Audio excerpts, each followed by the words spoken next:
Shut the dog.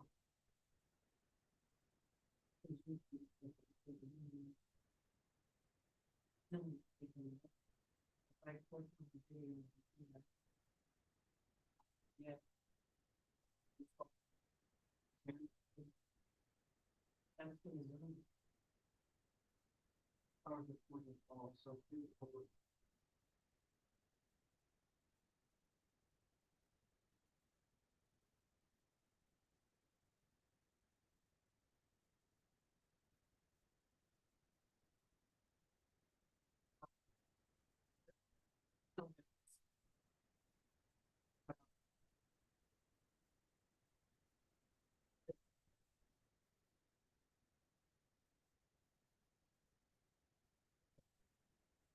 So that is not giving us the option. I mean, Zoom is the stuff that. The camera's not moving, turning for YouTube. But it usually shut it off.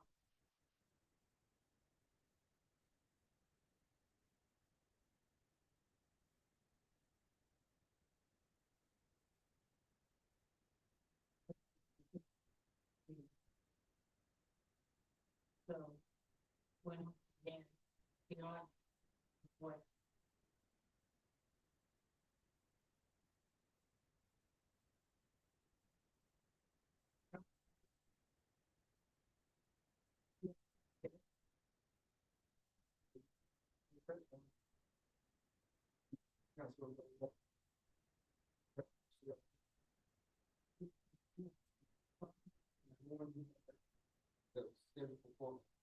oh, no, no, yeah, it's, it's still showing up on, okay. Yeah, it's up top.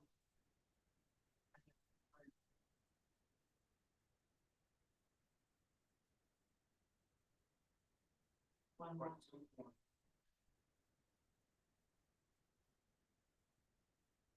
Yeah.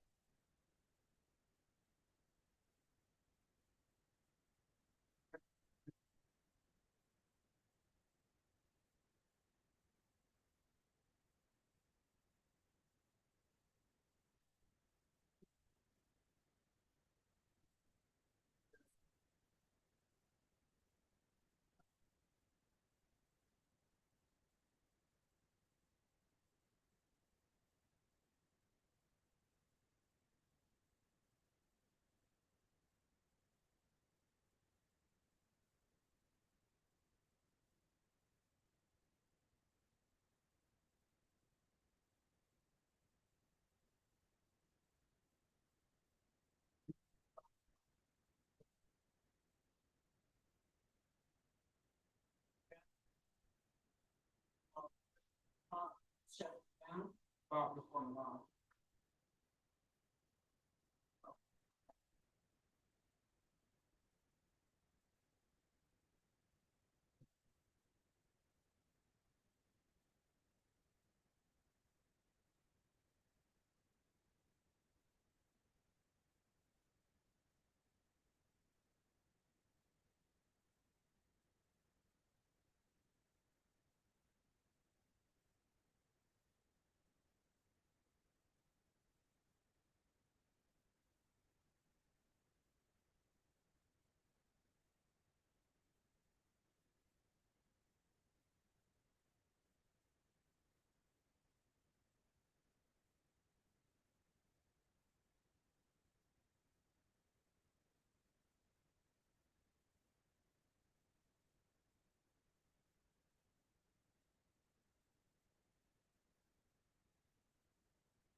There's a purpose somewhere?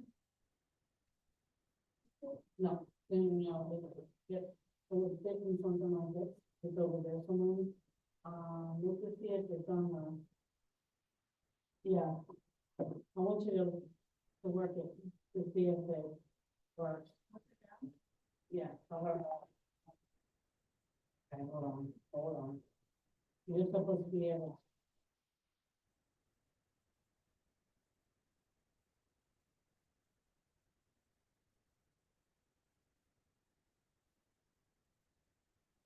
Did you just do it? Okay.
Palatka Community Development Agency meeting. I'm calling this meeting to order.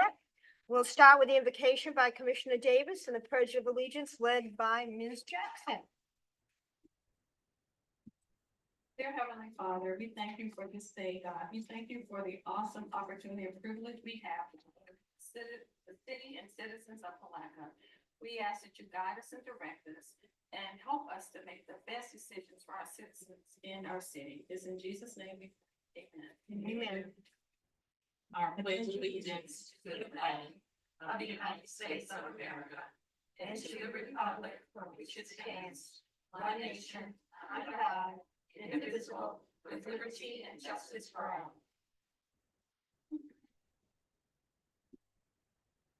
Roll call, please, Madam Clerk. Carrera, Present. Davis, present.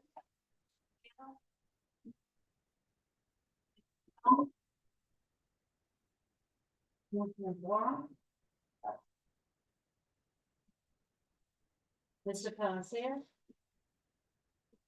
We'll join together.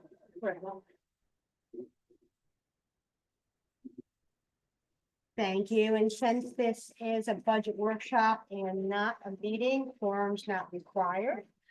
So we'll move on with the agenda. I'm going to open the floor to public comments. Is there anything? That's okay. Is there anybody here for public comments? Seeing none of public comments, we'll move on to regular business, the CRA budget draft. I did invite, yes, sir. Okay, I did invite, Amira Spain to give a presentation. Okay. Which one are CRA? We're on CRA. CRA. Oh, now okay. CRA. Okay. Yes, we are. Hold that thought. Okay. We're holding. Yes, right. Thank you.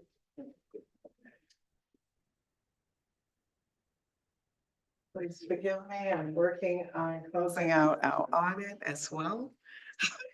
Back and forth with them. So I'd like to just kind of go over the second draft of the budget for CRA 2025-2026. The total has not changed, should not have changed per district. However, composition of how to allocate the expenditures, that will change, and it will also change with the next one. So with the next draft, we will have better numbers for our total expected budget, because we would have spent more money, we would have gone through the fiscal year more, and then we'll understand what the rollover is for the next year. Additionally, we will have more information for what we anticipate from, TIP from both city and county. So we do expect this draft to change again as well. Okay, I do have a question, and this is just a house cleaning question. Those line items that are no longer used or applicable and won't be funded, like the special events grant, for example, can they be just removed? I get easily distracted by multiple line items. I'm just saying we're never gonna be able to do that again. Can I ask you if are you referring to the special events grant? Yes. Those are new lines, they were never there. This is the first time that. Oh, okay, they used to Okay. be there. We used to have a program, and then with that 2019 decision. Yeah, so that's been on there with that 2019 decision, we can no longer, CRA can no longer fund events essentially. So it doesn't make sense to have that. I'm just like trying to clean, because I said I'm distracted. I go through lineups. Yeah, Okay. yeah. So I did not know that, let me go back. You're saying that CRA can no longer fund special events, correct? Due to the AGO's opinion in the legislation. Okay. Yeah. So therefore, that was a request made by our CRA coordinator. I honestly did not realize that we Okay. could not do that any longer, so I therefore did. Yeah, and I'm just requesting we clean it up so it doesn't give people a false hope.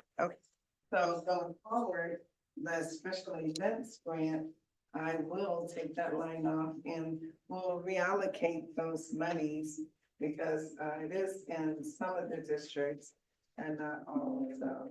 Okay. Ms. And- Ms. I'll look at that. You go ahead, Commissioner Davis. Yes, Ms. Cardy, another question. So where the special grant, events grant, which is, what is it called? The account numbers? The 63XX for Right. all three, can you? And the reason why it's like that, this is just a request. Wanting to add different activities on, and until you all say, yes, we agree that we can add this activity on, I will not assign I an see. actual account. number Thank to you. it. Okay, that So, makes Thank sense. you. I can Okay. let You know that. Thank you. Thank you. Makes sense, and I'm kind of excited about the possibility of the other two options, the Yes. historic preservation grant and the home. We had a home repair grant for years, the tip hip. So I'm happy about that. So thank you. And also what, I don't know if it's the time, but the public art funds, we always keep it pretty low. And if we have a way to add more money to the public art fund, that would be great if there's some revenue to bump that up a bit, because historically the mural committee has taken advantage of it, which is great, but it doesn't leave any other opportunities for any other type of public art. So perhaps what we could consider is, and I want, CRA coordinator. Can you confirm with me that you really wanted to try to get special events here or in downtown or, okay, all right, so. Is there gonna be special events though?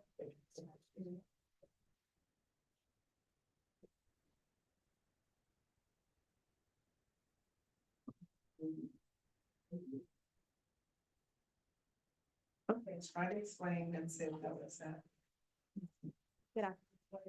So just for a little bit of clarification on the special events grant, so it's not necessarily what they're expecting. I did a little bit of research. As similar program from. That's the input, so we're about to offer your CRA at the end of the year. And what that grant would be is strictly for the city services.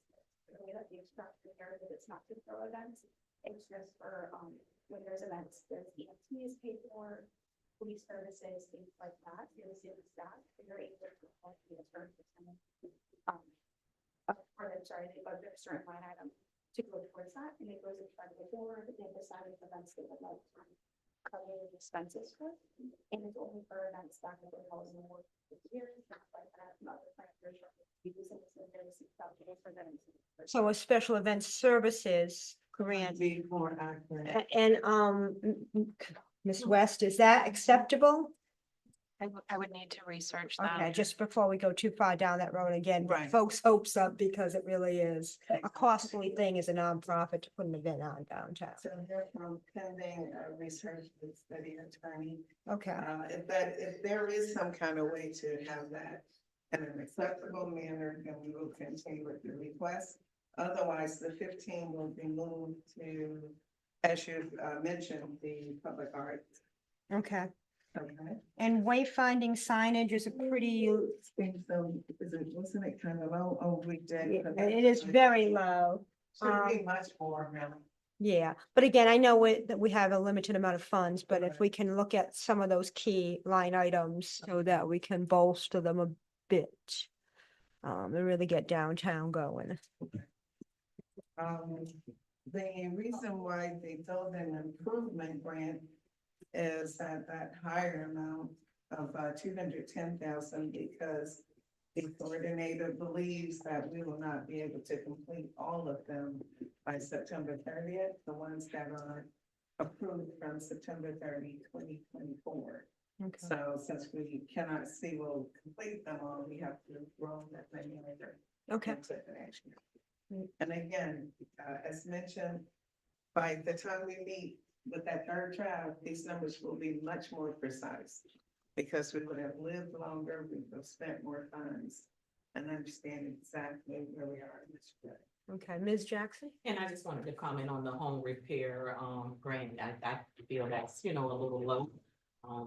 If that's something we can look into when we're adjusting this. Yes, well, we'll increase.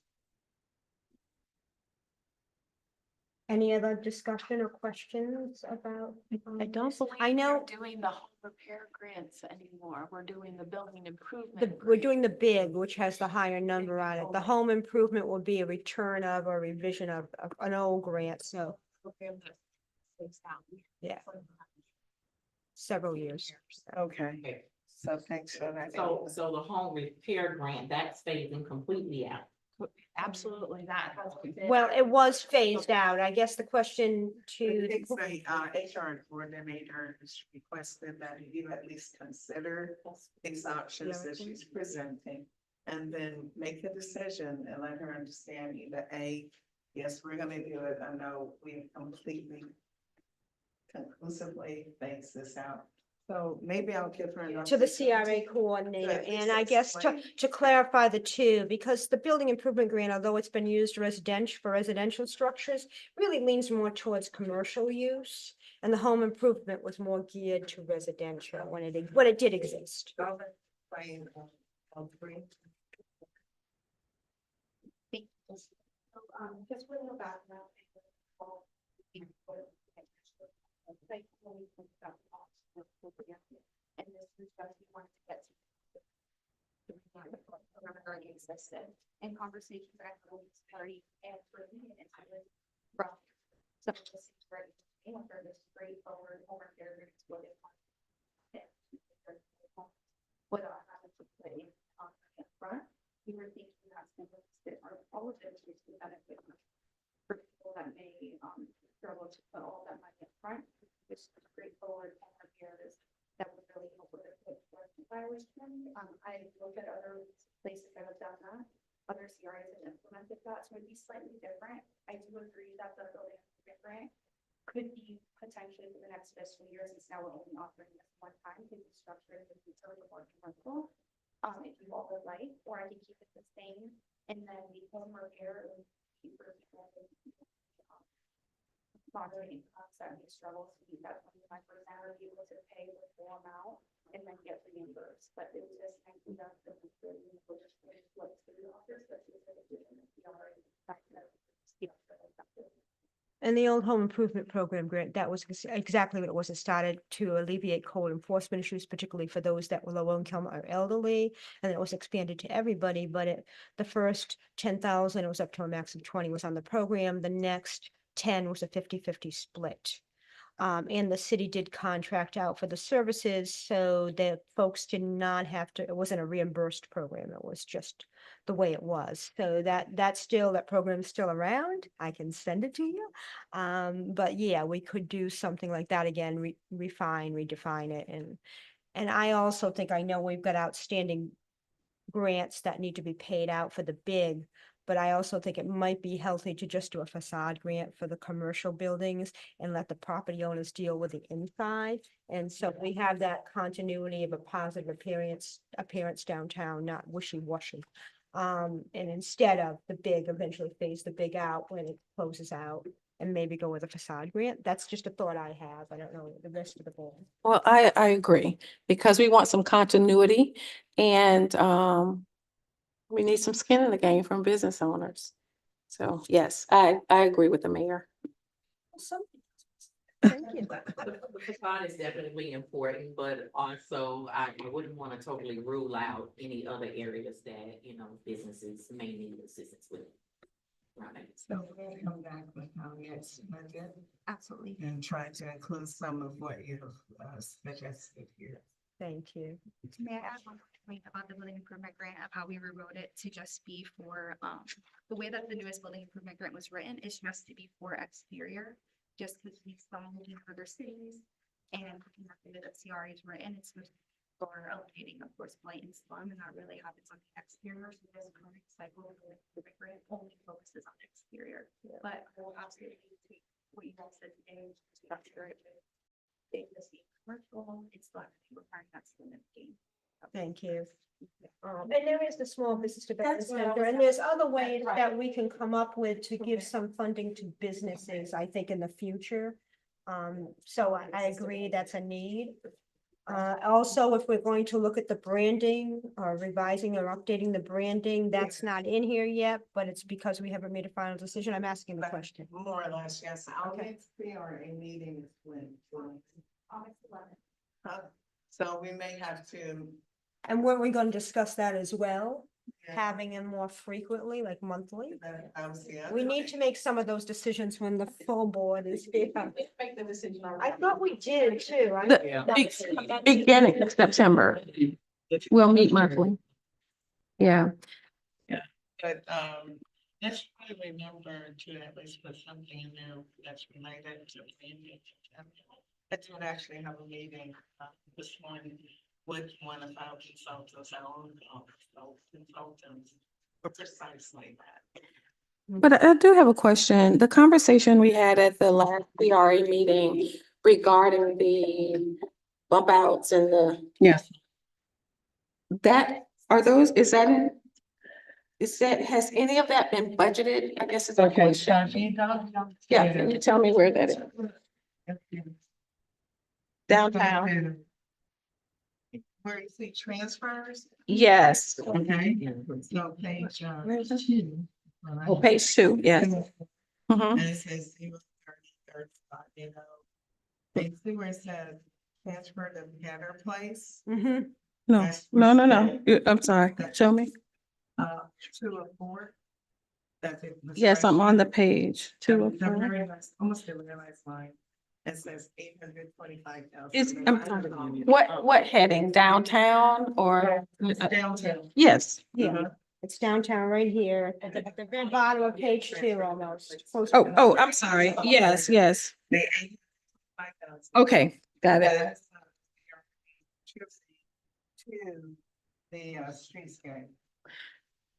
Which includes the potential That- funding for the. Close the, Yeah. Well, the rest of the monies needed to complete streetscape would be coming from a better place. Mhm. You know, the balance of the funds and general fund. Remember what we were talking about is that, we need at least 250 to 400,000 for the FPL, not FPL, but the electricity. To reinstate that. The quote that we received for pump outs was, 515,000. Correct.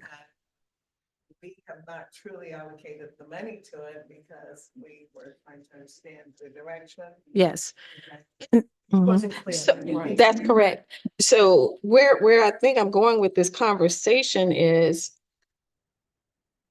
which comes first, the chicken or the egg, right? So when we are considering making a decision and we get a quote for $515,000, but no money's been allocated, I don't know, you know what I'm just trying to understand? Okay.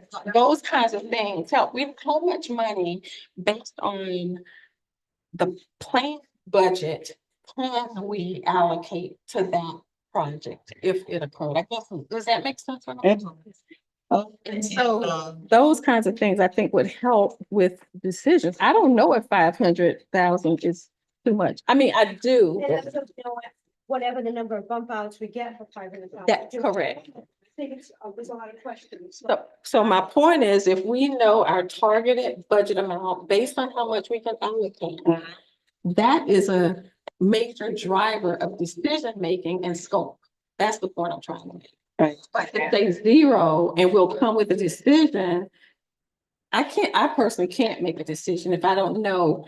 If you only have $10, you can't tell me we're gonna allocate $20 for a bump out. So, but if of that $10, we have $2 we can allocate, that helps me determine scope and make decisions, right? Yes. We need to get money from other place if it's worth it or not. Right. The point I'm So, we're getting a little more clarity.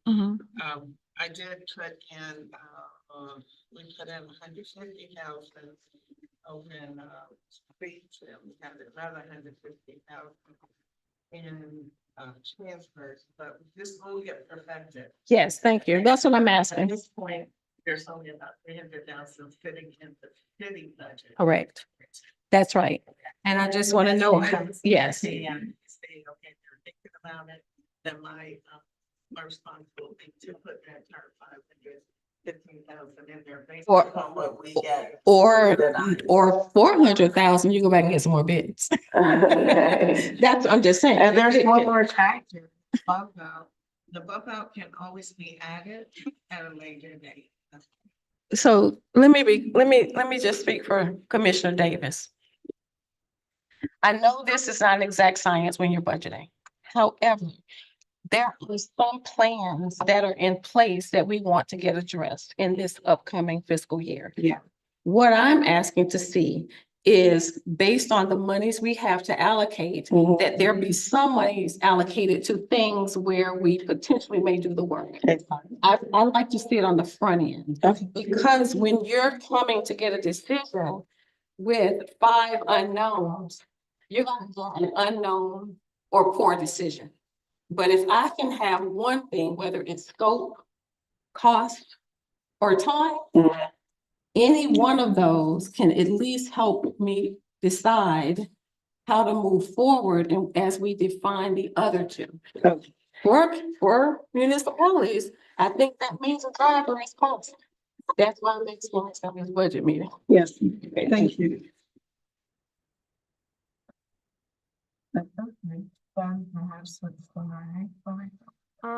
I think so, and I just want to acknowledge Commissioner Borum has arrived. So we include him. Yes, I think so, unless Commissioner Borum has any specific questions. No, we're catching him off guard anyway. I have no comment at this time. I'm not up to date on the conversation, so appreciate that, Mayor. Go ahead.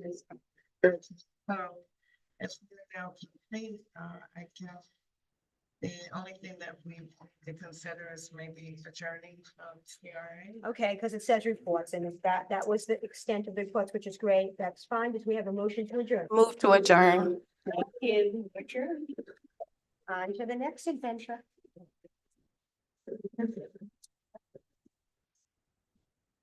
So we're starting at 6. No, it's directly after it. Cool.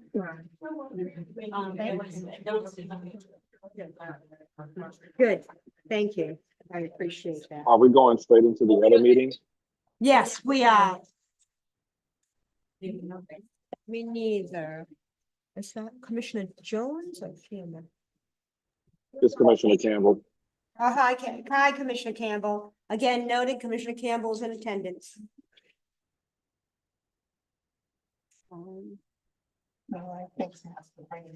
Yes, let's start. I'm going to call this meeting to order. We're here for the City Commission Budget Workshop.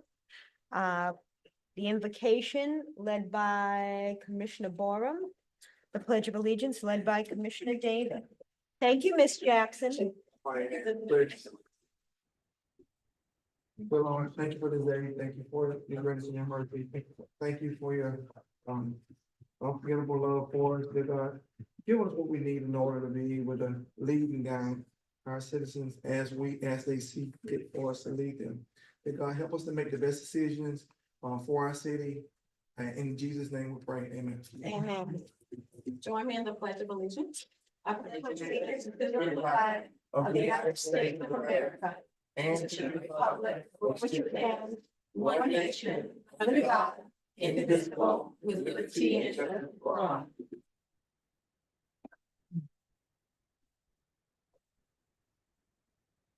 I'm going to open the floor to, roll call, Madam Clerk. Jennifer Brown, Present. Commissioner Davis, present. Commissioner Moore, Present. Commissioner Campbell, Present. Commissioner Jones. Thank you. Is there anybody here for public comments on any items not listed on this agenda? Seeing none, we close public comments and we move right on to regular business, a Maris Bank presentation. Yeah, I have invited, out currently, so that you can have a better understanding of giving the various services and also interest earning opportunities that they would like us to be aware of. The men's finance during the start, these will be some of the first concerns. Okay, could you please just give us your name also? Yes, absolutely. Hello, good evening. Thank you for inviting us, Marcia. My name is Meredith Porter, and I am the Regional Treasury Officer for AmeriStrength. Welcome. You Thank can go you. on. Thank you for having us. We appreciate it. And we want to start by thanking you for your business to begin with. We've been meeting with Marcia several times, and we have some recommendations, some additional solutions, which will provide more revenue to do the things that you all were just talking about for you all. So what we have up on the screen is what we call in banking our pro forma. Today, you all have a composite relationship with several accounts utilizing your compensating balances to offset and mitigate fees.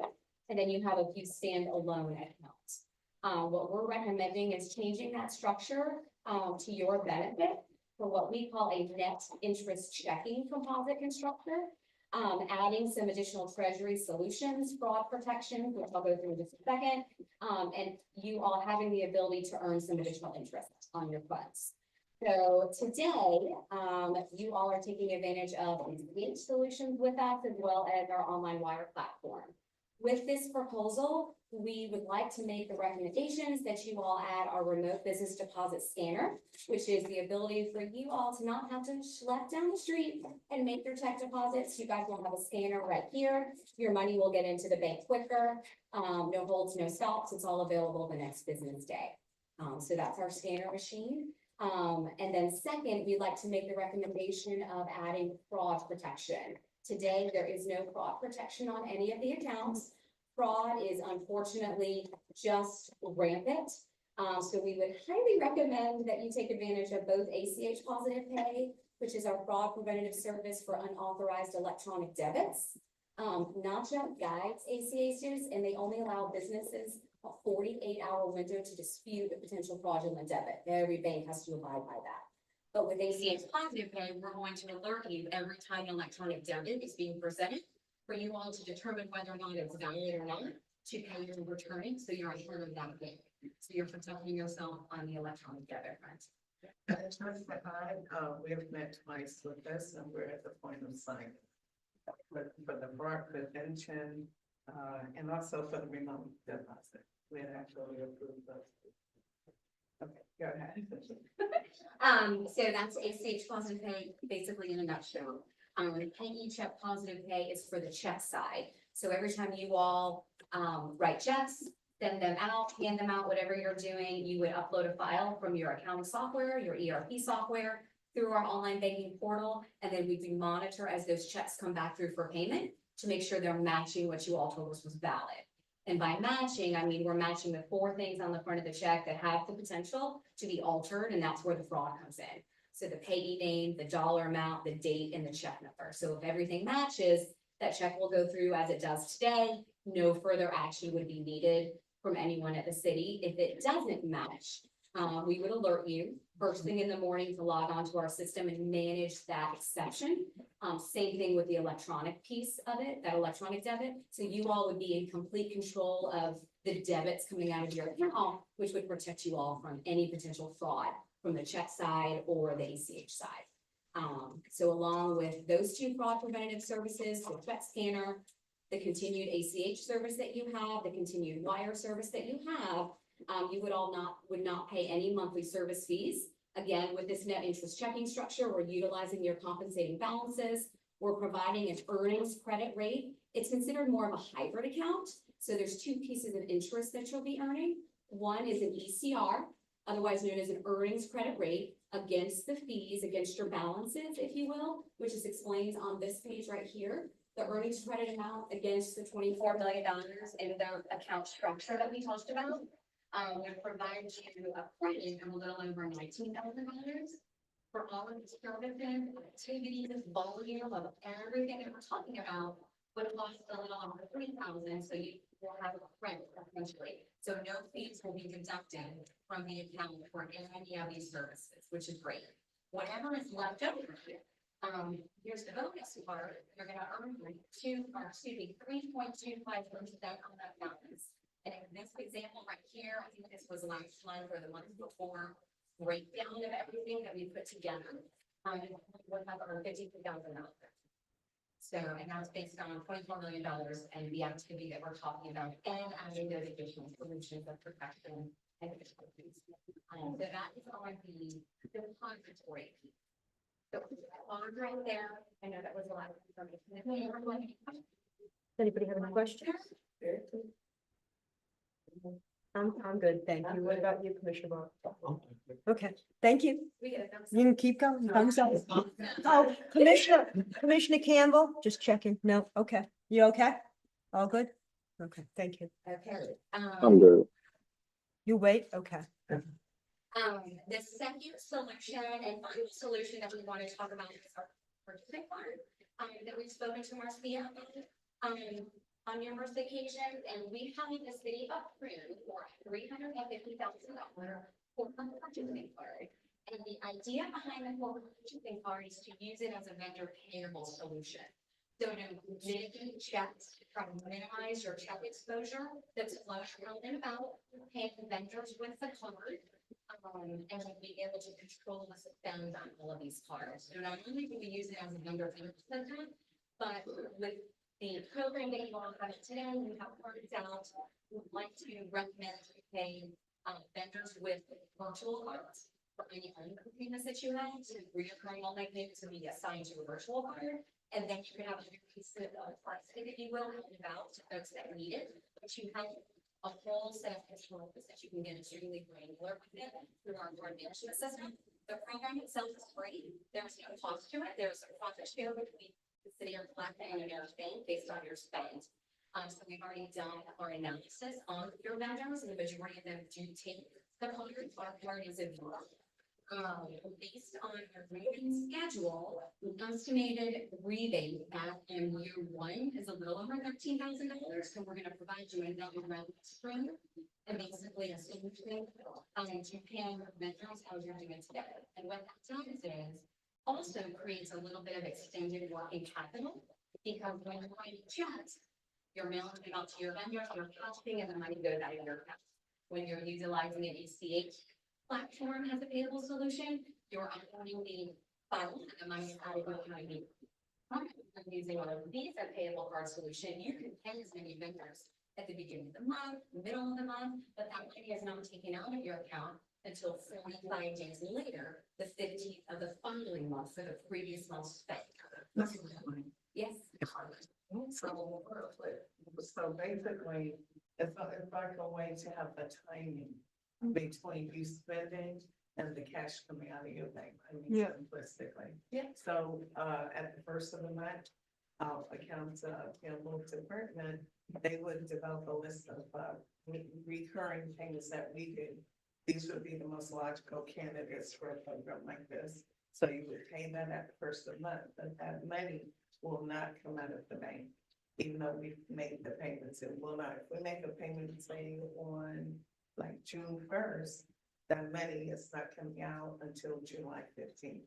So in essence, we're increasing, liquidity and things of that nature. So as mentioned last time, I am now trying to make sure that the city start experiencing revenue diversification, cash, diversification as that's what this is a part of. Thank you. You have a question, Commissioner Bowe? Right, and then I do know sometimes vendors have what they call net 30, net 45. So if you are paying within that time period, you should be able to get credit. I mean, you get a certain incentive. Right, right. You can negotiate with those vendors. You're absolutely correct, Commissioner. So you maybe pay them that 45 now, and you say, hey, if you take my Visa, I'm paying you that 10, that 15. They benefit from getting their money, but you all also benefit from extending your liquidity. But with the structure that we're creating, the more money that sits in your account longer, it's going to earn you more interest and offset fees. So it's a benefit really from all ways. It's a double Did I benefit. answer your question, sir? No, I was just looking at both sides of the house, yes. Yes, sir. Yes, sir. Commissioner Davis? Has it also been taken into consideration, and I hope we're talking about a different level of vendors, but we may not be, that some vendors have a credit card fee for using a card versus a check. And if that is being taken into account, when you're saying offsetting fees, you're also including those type of fees. So not that particular fee, so that's where a little bit of negotiation would come into play from you all, when you're calling and saying, hey, ABC vendor, instead of me sending you a check at next 30 and 45, I'm paying you that 10, can you work with me? But you're also gonna get a monthly rebate to help offset that as well. Most purchasing card programs that are on the market are annually paid, and our program is monthly paid. So you will see a credit in addition to your interest credit at the end of the month for the previous month's amount, just based on your card program. So 2 different credits to your account. Yes. Thank you. Commissioner Campbell, do you have any questions right at the moment, since we've paused? Commissioner Campbell? No, ma'am, I'm good. I'm sorry, I was trying to get off mute. Okay, go ahead. I heard you. That which is related. That's before everything. So I guess we had a blessing to move on with the front protection. Jane, your blessing to there.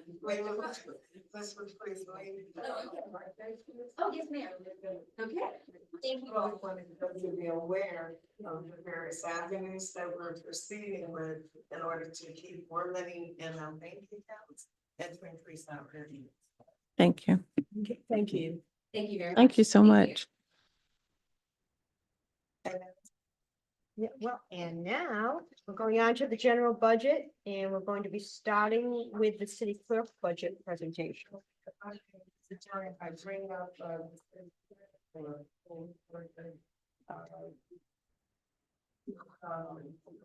you could pull up the big budget, let me just put some highlights of that. And literally, well, yeah, you saw this. Yeah.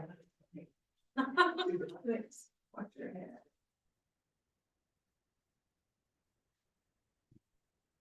Okay.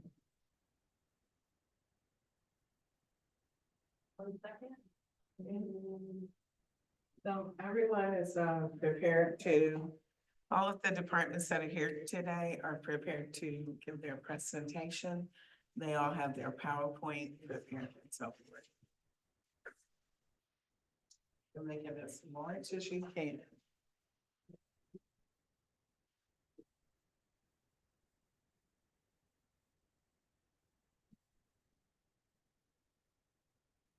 Not sure if they have them already, okay.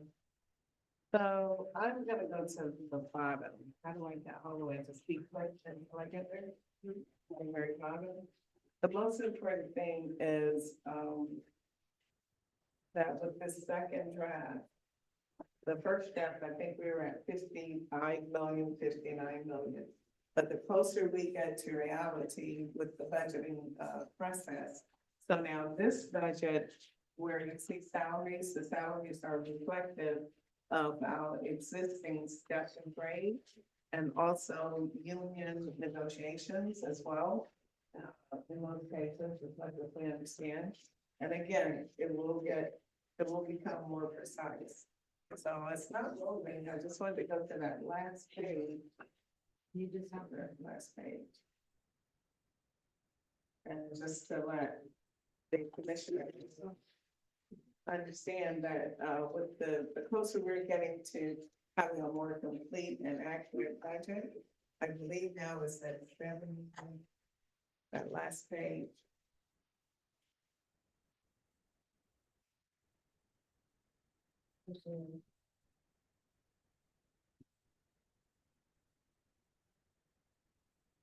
Well, I was so good over here. Oh, it's so good. Can actually see. Okay, the total now for our budget is 75,600,838. Last year's budget, when it was finally completed, was 77,708,419. So that is page 55 of 189 if you're looking at it in your book or on the iPad. Okay? Yep, got it. So I'm going to move away so that human resources, city clerk can come into her presentation. Okay, thank you. Got one question Go ahead. on the budget, on the 75 and the 77. what's the difference between the two from lowering it? Is it lowered from last year's? I think that there's still a lot of, there's more information that we're gonna have to put into, getting completed. The most important thing between the previous, the first draft that you got, now this second draft, Right. is the fact that we have the grants in there, we have a better understanding of the grants that are going to be happening next year. We have more understanding about what's gonna be completed, what we're projecting for completion this year. And also, we have the more accurate number of the salaries. So that's what, the best way I can explain it is, that first draft, it was like 55 million, now it's 75 million. And then the difference between the two, I'll be able to explain that better with that third draft. Or I can send you an email if I can say, I think what you're asking is what is the primary difference between 2020, the budget. 24, 25. projected thus far. Right. I will have that. And Ms. Cardy, since you mentioned the third draft, is this an Excel spreadsheet? It is. For the review, can you include the column and row numbers, the column letters and row numbers? Is that, Well, I will. could you consider that and take Yeah. a look? Because it would make, it's easier for me to say, instead of page 5, I can say row AA. Okay, got you. So we're all on the same page because it's a lot of numbers and a lot of information. Can I answer the question? So would you like to see, is it important to you to see some of the comments that are alongside some of the numbers? Would that also help you in understanding some of this as well? Yes, yes. I think it would. I think it would be I helpful. was considering it this time, but I'll make certain that I print it also for the third one. Okay. Thank you. Ms. Hayes?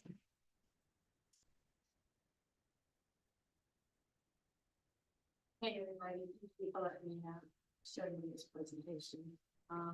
This is just the requested budget for the report.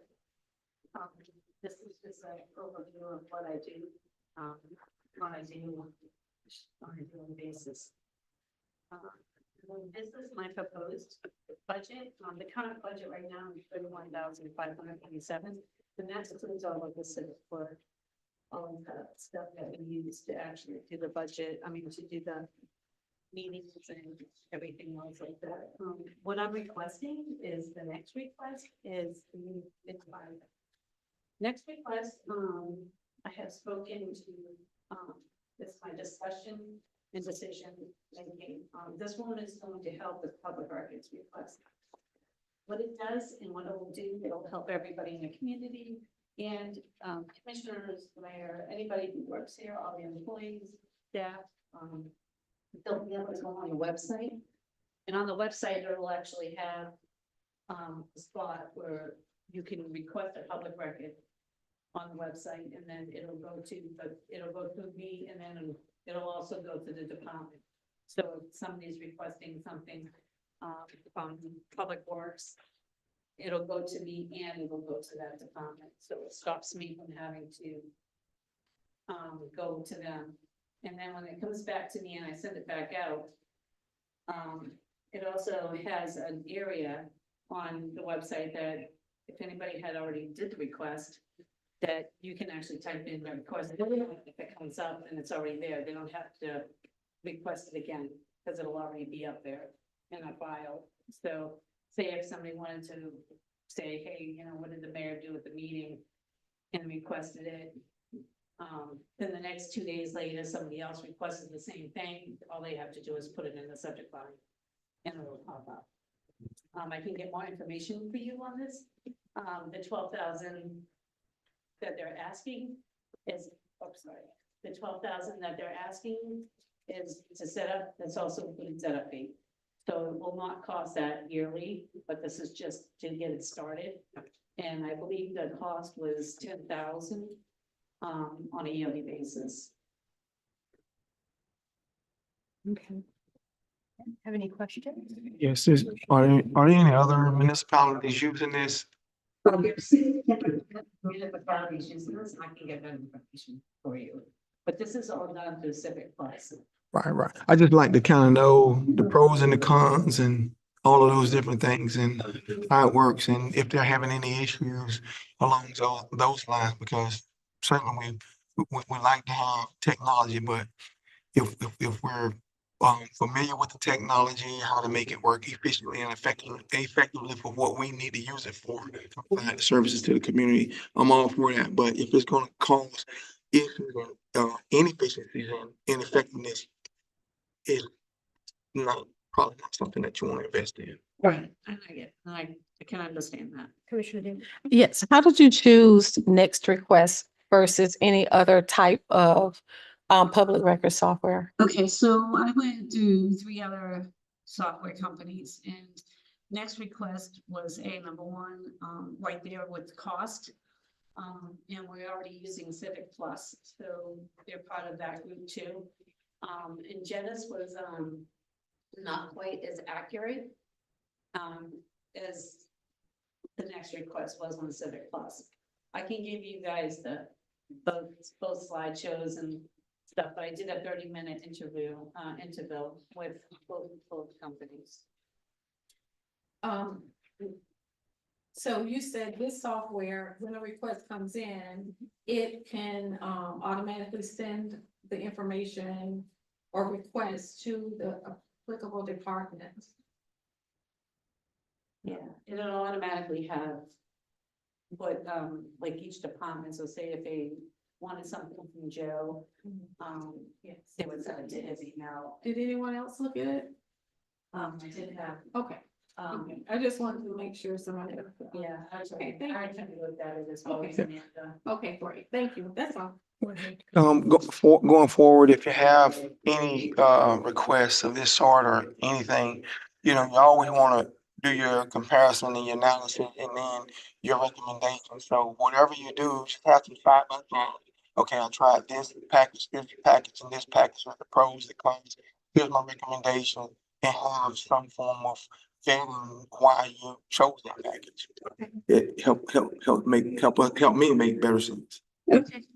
Commissioner Campbell, do you have any questions? They pretty much summed up everything that I wanted to say. Thank you. Okay, and thank you. Next on to Human Resources.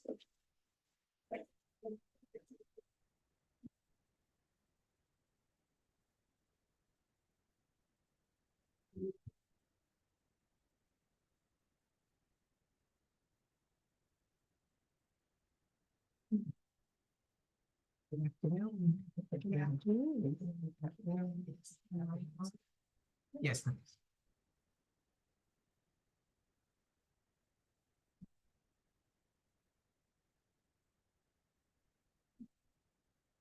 Okay, so for 25-26 fiscal year, my current operating budget for the year that we're living in is 57,678, and proposed is at 72,750.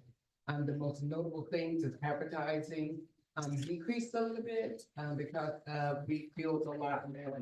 But then we have ADP coming in, which is our new human resource finance software that we'll be doing on a monthly basis once the implementation goes live next month. As well as our wellness there. We're in our final year of the Blue Value, which they reimbursed me $10,000. So we put it out there and then we get 10,000 back in, which is how we get the gift cards and all of this stuff for our employees. A few performance updates as it pertains to human resources, insurance claims. I have listed the workers' comp, property claims, the general liability, and autos. Since risk management is now, for the moment, operating under human resources. So those are the open claims we have, the closed claims, and the total claims. And this is just conducive to from 10/1 for this fiscal year up to current. So this is what we have. As far as pension, which is another item that's under HR, with the retirees. I am the liaison for the retirees and the resource center, which is our administrator. We have had 39 entrances into our pension plan and 26 exits, which could be from retirees or terminations, resigned, or whatever, people that left. All of these, the retirees, of course, they start to withdraw their money. Not necessarily every exit. They could be vested, but not at the age of drawing, so the money is still there. So they're still active accounts. This is just interested based on people, everybody that we have hired coming into since 10/1, and exits are everybody leaving out for whatever reason or what. And so this is just for the fiscal year. Personnel, we have the current staff list of human resource manager and a human resource coordinator. And we're currently living into that, that budget of 124.4. In the proposed staff listing,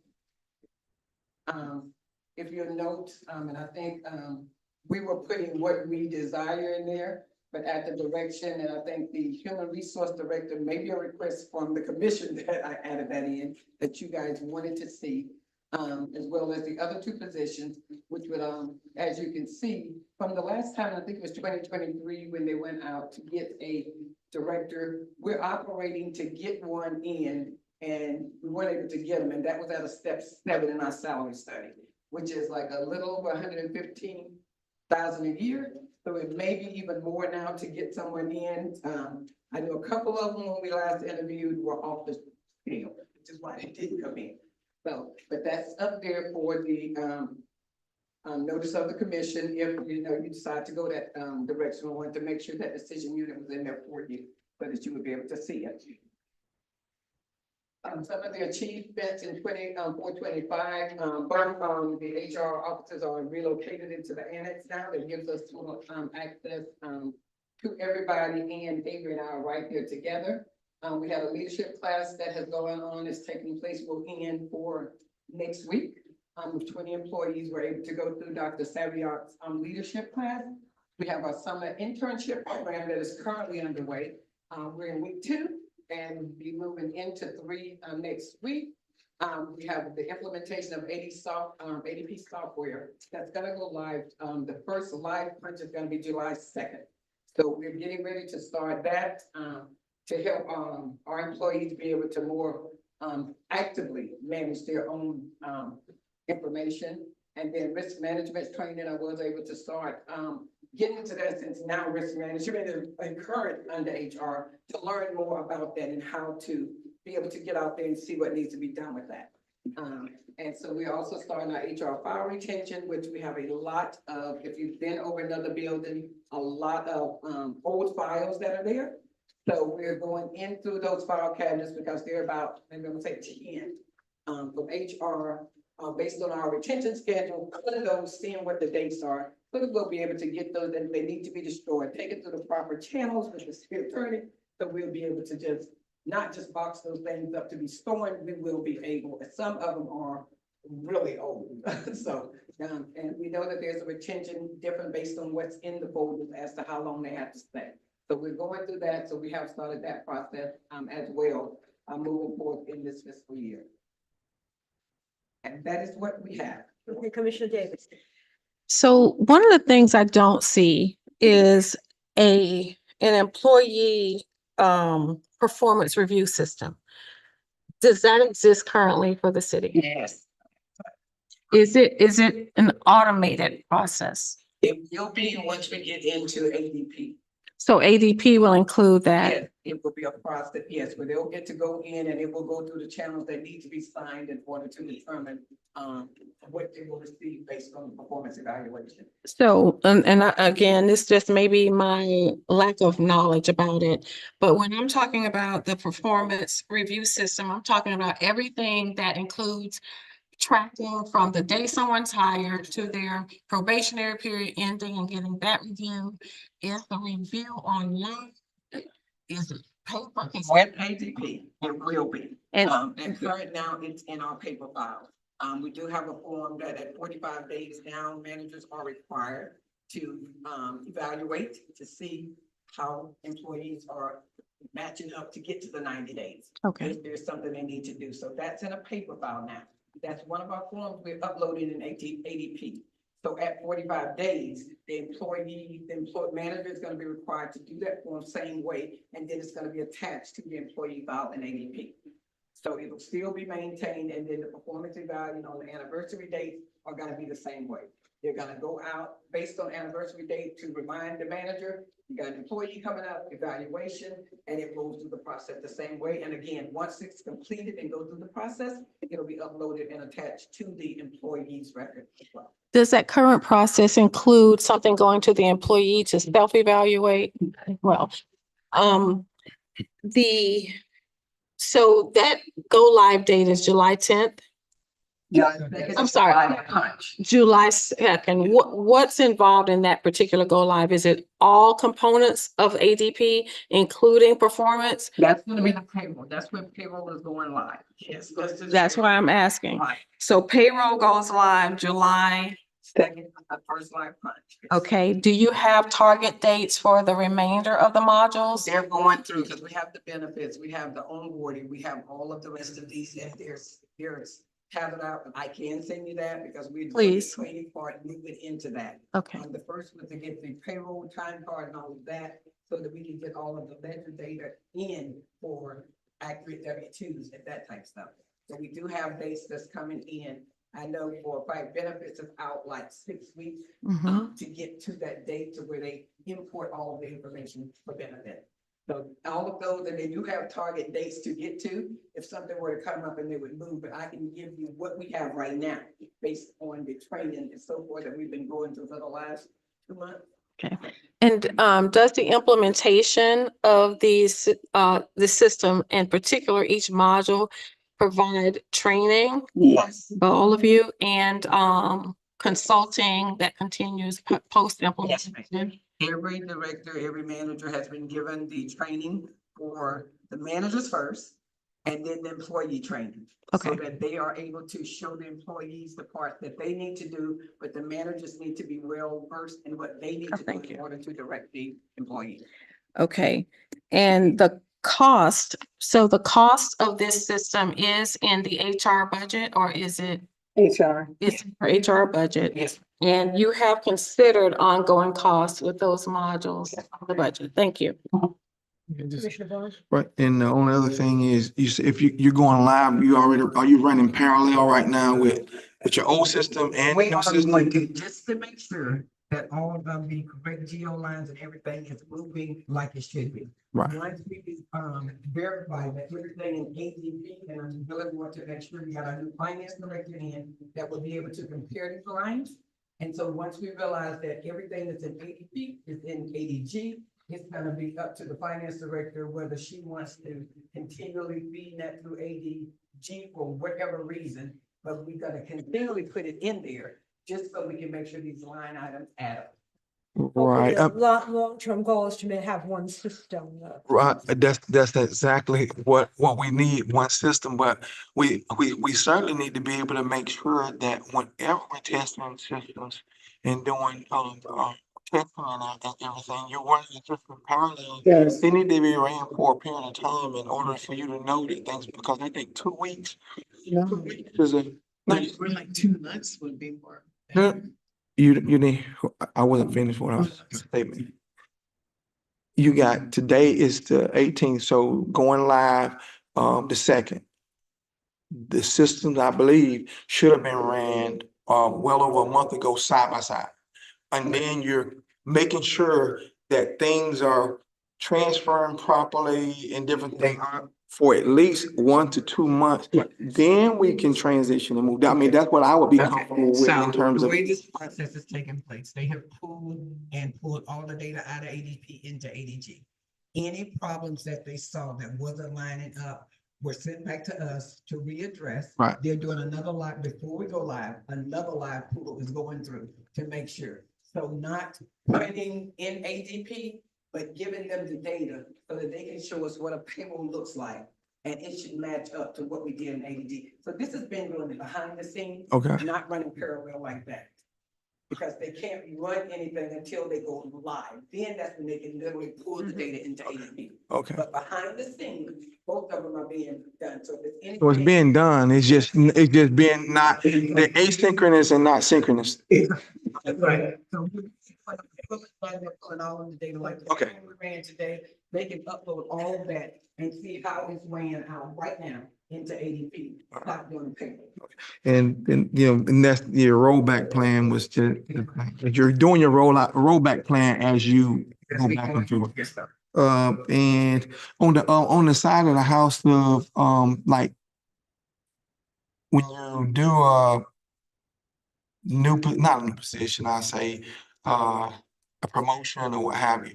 So that process, how does that work and what does it look like in terms of a write-up, in terms of vetting, saying, okay, well, you wanna, give a employee a promotion? Is there a particular write-up that says, okay, well, hey, here's all the reasons why? Because, and the reason I ask is in the past, there didn't used to be anything, or maybe it was a one line and just say, okay, just one line. And it really didn't have anything in it that really stated why the individual or person may have been getting, promotions and like different things of that nature. So I just like to see what that looks like now as opposed to when, because I poured them like 4 or 5 years ago. And then I did it again I did it twice within 6 years. So I just want to kind of make sure that when we implement things, they need to be properly vetted whenever they're going in. Because when you get on sometimes certain type of raises, you want to make sure that it's properly vetted and can be backed up. Yes, sir. You want to explain to them even now what we're doing? That was whenever we do a promotion or an increase. And right now we're using, I'm changing the status, if for an increase is coming in, if they, somebody gets promoted, or if they not if you grab the police or they from lieutenant to that. That's something that's determined on the level of the director, that they have this slot or whatever and they move. And so they've been vetted as to their qualifications to move from sergeant to lieutenant or, however, lieutenant to captain, whatever. So on that, when we're talking about in-house, not one of the safety organizations, fire or not that, just general employees, our policy currently states if we have an employee in-house that qualifies for a position that we currently have available or open, if they meet that qualification, then they should be promoted to that position. Now, when they're being promoted, the person that the supervisor over that position would still have the responsibility of being able to say that these are the qualifications and this employee has worked this many years in this. They've done this. They have obtained a master's or they have a bachelor's degree, which is the minimum qualification to prove and to justify why they would like to move that person from the position they're currently into that position. Right. Along And with their performance appraisals. right. And then that's, and you're also checking in, making sure that the monies are available within the budget, checking with finance to see where we are as it relates to all of those different things. Right. From the finance standpoint, as well as the city manager standpoint, any position that's calling for a financial increase. Okay. Because it's gonna directly affect that position. When we're looking for a position say we got a position that's been open 9 months with budget and it's 9 months into the year, we know the money is there because it hasn't been used, but still, that's something the finance director will look at to say, this is the position, this is the cost center that is coming out of, and be able to look at that and say, this is why, and we do have the funds to carry this position out at that rate till the end of the fiscal year, until it's rebudgeted. Okay. I mean, I just know in the past, there was a process where there was not vetting and people were getting some significant increases that wasn't, vetted. My concern. For your operating budget increase, it looks like you're requesting an increase of about $15,000. And am I understanding correctly when you said most notable is for advertising, ADP and wellness? Is Yeah. the reason for I'm the talking about increase? that are increasing the most that would bring that budget up. Thank you. Commissioner Campbell, do you have any questions on the HR proposal, budget proposal? Is he still here?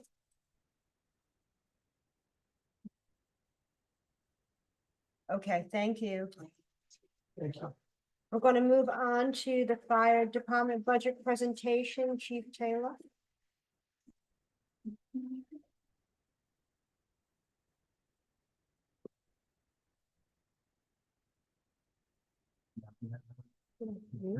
Sorry.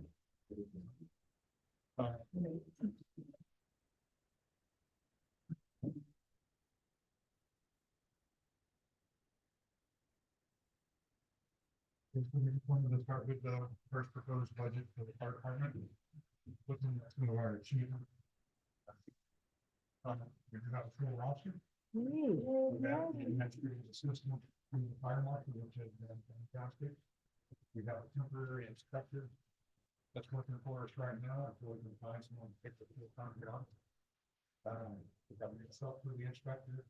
We have the main station roof fix under budget. We got the plumbing fixed at both stations and both required.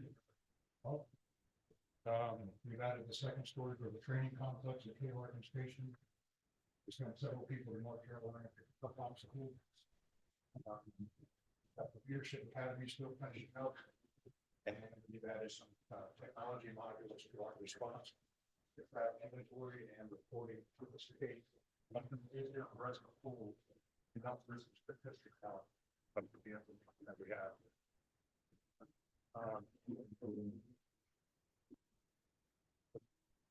The major priorities for this coming year, we'd like to add and populate that technology so we can use it properly.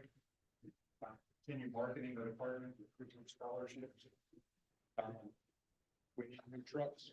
It's not a thing we've been pushing for the last few years, and it's come down to the wire. We have reached out to grants.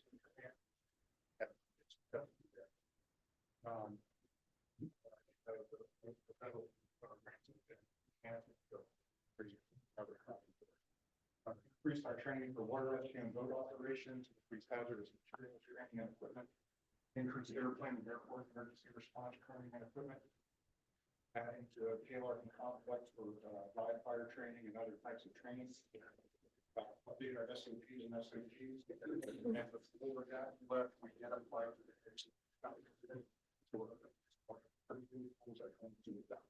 we also have applied for the firefighters. For 3 people. We got a reading budget. Currently, you can see there on the left, and that work 4,200. The proposed is 496,700 with a differential of 7,000. The notable changes there. There increases to a tree removal at the main station that's threatening the building. Talked to Mr. Berenti, or not myself, had about 10,000 in the budget. So that's that. Security upgrades for the cameras and stuff that the commission wanted at the stations, remote stations would be another 16,000. Technology upgrades would be about 7,000. And then we're asking for some lines, NGL lines, and some small budgets there for hazmat use like SCPA. Right now, they're all over the place and different places and operating and equipment maintenance and stuff like that. So we're trying to track that a little better, understand what we have and what we need. We also talked to the city manager about taking over the AEDs for the entire city. What we find is a lot of them are out of date. You know, out of date, or the batteries are dead. Different departments that I forgot if they're at that building or whatever. It just looks like the cracks. So we thought with our inspections and stuff, we can go around and make sure there's great here. So that'd be another 10,000.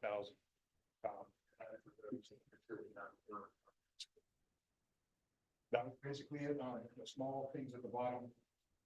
Vehicle maintenance, we added another 5,000 to it. We had some decreases in fuel, and depending on how that comes out towards the end, I can drop it even more. Fuel's going to stabilize, but so it was up higher because of the pandemic and stuff. So now it looks like it's stabilizing. So and then the pre-employment physicals, We don't anticipate every year, we go every 3 years. No, that's cancer, that's a problem. But in the other years, off years, we drop that back there. So that's where the savings. Personnel. Roster's full. We're proposing 3 to 6 more firefighters. The budget numbers there are obviously not correct yet. We're still in budget negotiations with us. We're thinking we're going to be somewhere around there. That's a 9% increase in payroll for regular salary. Not the entire budget, not all of the personnel budget. Knowing that, we'd also be amenable to being able to have maybe 1 firefighter a year instead of having 3 like we want to do for even out the shifts. If we could have 1 a year, we'd really start helping us. Like that person comes with the shift until we can get more there. And then on our capital budget, last year we put 106 because we know we have these big roof projects and plumbing projects that were quite expensive. We don't think we need that much money this year, so we can drop that down. We're proposing about 150. The major initiatives would be the training tower center, more training props, storage building, thermal imager cameras, hazmat equipment, generators, and lights. We're hoping to get some lockers with the remaining capital budget this year, but it won't be enough.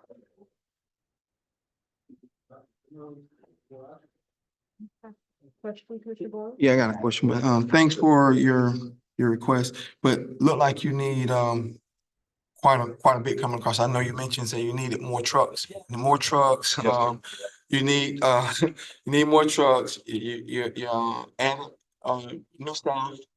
And we need an additional 3. Well, you say you're 4 staff, you need additional 3. We had capital projects with roofs, among other things. And you also mentioned that we was some of the grants, federal grants or whatever, may not be available. Right. And looking at what we have in the city, we have to look at and see what's pertinent. Because I do know we've invested quite a bit in the fire department with all the trucks that you guys are at, or we've been very supportive in all of those things. So I think what we need to really look at, because we have other departments too that we need to help to operate the entire city. So I would say look at your projects and prioritize those as it relates to what's critical in thinking about your other departments that also need to function and operate as well. So if some of these things can probably be pushed out into another year or so, we need to really look at and think about those and look at the overall cost that is impacting, because our budgets, they're getting smaller. And we need to check in on our appropriations, because again, they stated that funding will be cut dramatically. That's what do we have an idea of what we're getting this year? Yes, this today, I heard about, I did get some input, have not had a chance to. Okay, digest it yet? Okay. And to share it out with staff. Okay, so yeah, I do know that they pushed they extended the session and all, but we were warned way early that the budget or the funding would not be like years past. Yeah. That's where we're living at right now. So we're gonna have to look at really what we can do to make sure that we can provide the services to the community. And making sure that we think about our other departments as well. Yes, sir. I agree with you, although we did ask for the wish list. And so I think we're at the wish list stage now. We all know that some of it's not real. And that we are going to have to go through all of it, but we did request every department. Come back with their wish list, so we know that, Chase, I'd like you to explain a little bit more to our commissioners when you say truck. Let them understand like the cost of one engine. No, we purchased. Correct.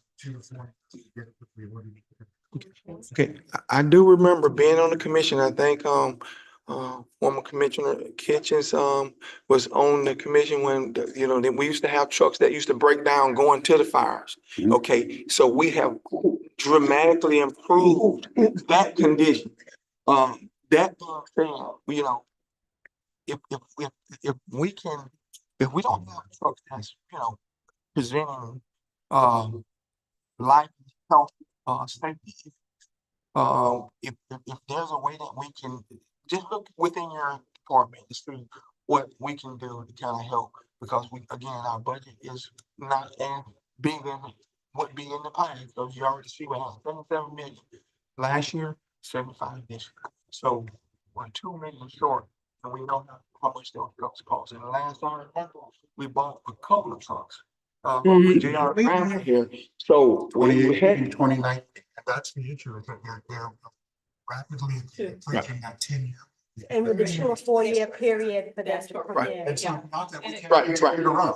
right. But we're just letting you know. that it's Projecting for the coming up, future. And the time is 20.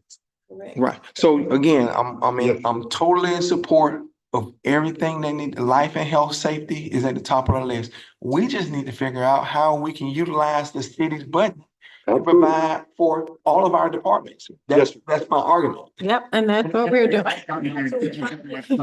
Prepared. Yeah. And that's right, and I'm gonna add this, you're right, the budget's decreasing, the need is increasing, and the city size is increasing. So, yeah, we're trying to find those trends. Figure it out. We're gonna figure it out, chief. That's what we're here for. Yeah. Commissioner Campbell, We're looking to need, someone to think. I have nothing. you're good? Okay, thank you. I think Commissioner Campbell. He just said he didn't have anything, that's why I said. And I want to be clear, I'm not trying to cut anybody's budget or tell you not to get what you need. But again, we also have to be mindful in reality, you know, we have to think about what we're living in and what we currently have. I appreciate your comments, Commissioner. On to the police department budget presentation, Chief Shaw.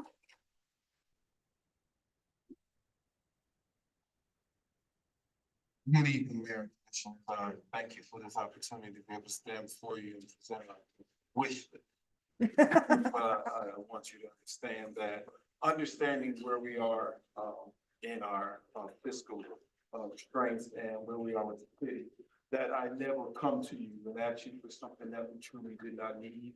And I wouldn't find a way that we truly couldn't fit it in the budget. So we do look at our budget every year and look at finding ways that we can cut some other things out to get what we need drastically for the department. With that being said, we'll discuss what are. You're that right. We'll discuss what our achievements were for the 24-25 years. Our COPS grant, put it for the COPS grant position, and applying for the COPS grant position, we came to you and we told you that we would do a staff study. Last year's request for a staff study to be able to show you what we would need for the city of Palatka, predicted for the future, to be able to staff the city adequately within the police department. We applied for the COPS program, and that was a way to be able to get a funding assistance to offset the cost of the officers as we move into that time. Hopefully our staff study will be prepared for you by the end of July, I believe it is. Yes, and then we'll be able to have that information so you all can take a look at it from a professional standpoint and make it a good decision. COPS grants has been wonderful for us. As you know, they've been heavy in the downtown area, heavy in the community service area for the city of Palatka, and making huge strides in affecting what we do on our day-to-day activity with the police department. Our staffing levels, we continue to address our staffing levels to ensure that we are at a high, and we are right now full, which again, as you know, in previous years, that was a big challenge for to remain coming to the end of the budget year to have no positions. And last year was the first year in a long time that we had no positions open. So we enjoy the fact to be able to come to you and say that your assistance changes. We are able to say we have no positions open currently, and we met those challenges, and we are consistently addressing those issues as we go, being able to keep people, on staff and, at the police department. Range upgrades, and the range upgrade is very important because, we are underway currently. So far, we have installed the bathroom to the building that we're donating from the school board. We have the handicap ramp accessible. We will be looking at, addressing those two things, in the, next budget, within this budget this year. But the bathroom and plumbing has been the biggest thing. And the reason why we can't do that project all at once is, what we found is within the course of the budget year, to get the permitting and getting the projects done, it doesn't allow us to complete it all at one time. So what we did is we met with Joe and we broke it up to where we will be able to get certain things done and then come back in the next year to get the other things, completed. And that way, being that it comes out of a capital outlay line, that those things are addressed and it's done adequately. And we don't face the same problems that we faced, recently with our regular building and how it becomes an eyesore and problems may come up and things like that. Annual crime stats. So we're pleased to inform you that the annual crime stats is down, it's a decrease by 3%. Actually, as we're living, as part of to say, what the world we live in today, second quarter, we are actually in a negative 10%. So the quarter going into this year, as it ended in April, we are at a negative 10%. We're down 10% in our crime stats, and we're continuing to face it.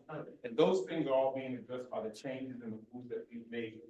With community service, COPS program, and addressing things, meeting the community in their own areas, at their doors, not knocking and walking, doing community engagement, but as well as addressing the violent crime. I don't know if you guys have been paying attention, but our last 10 crimes that we've had involving gun violence, we've had 8 arrests out of it. Wow. So we've been able to do a couple things that address things in a real-time manner. And we're going to get a little further in that. Our building upgrade, thanks to Mr. Cutright, brought us a list of code enforcement issues. Rightfully so. Ms. West pointed out that all the city buildings needed to adhere to the same things that the citizens was facing. We were so pleased that our building was addressed with the roof, painting.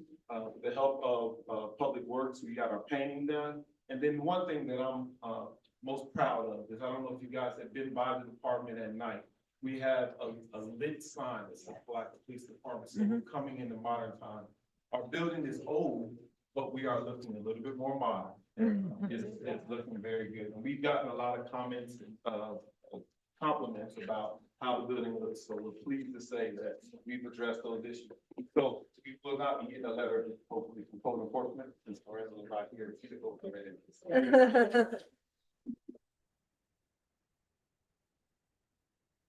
All right.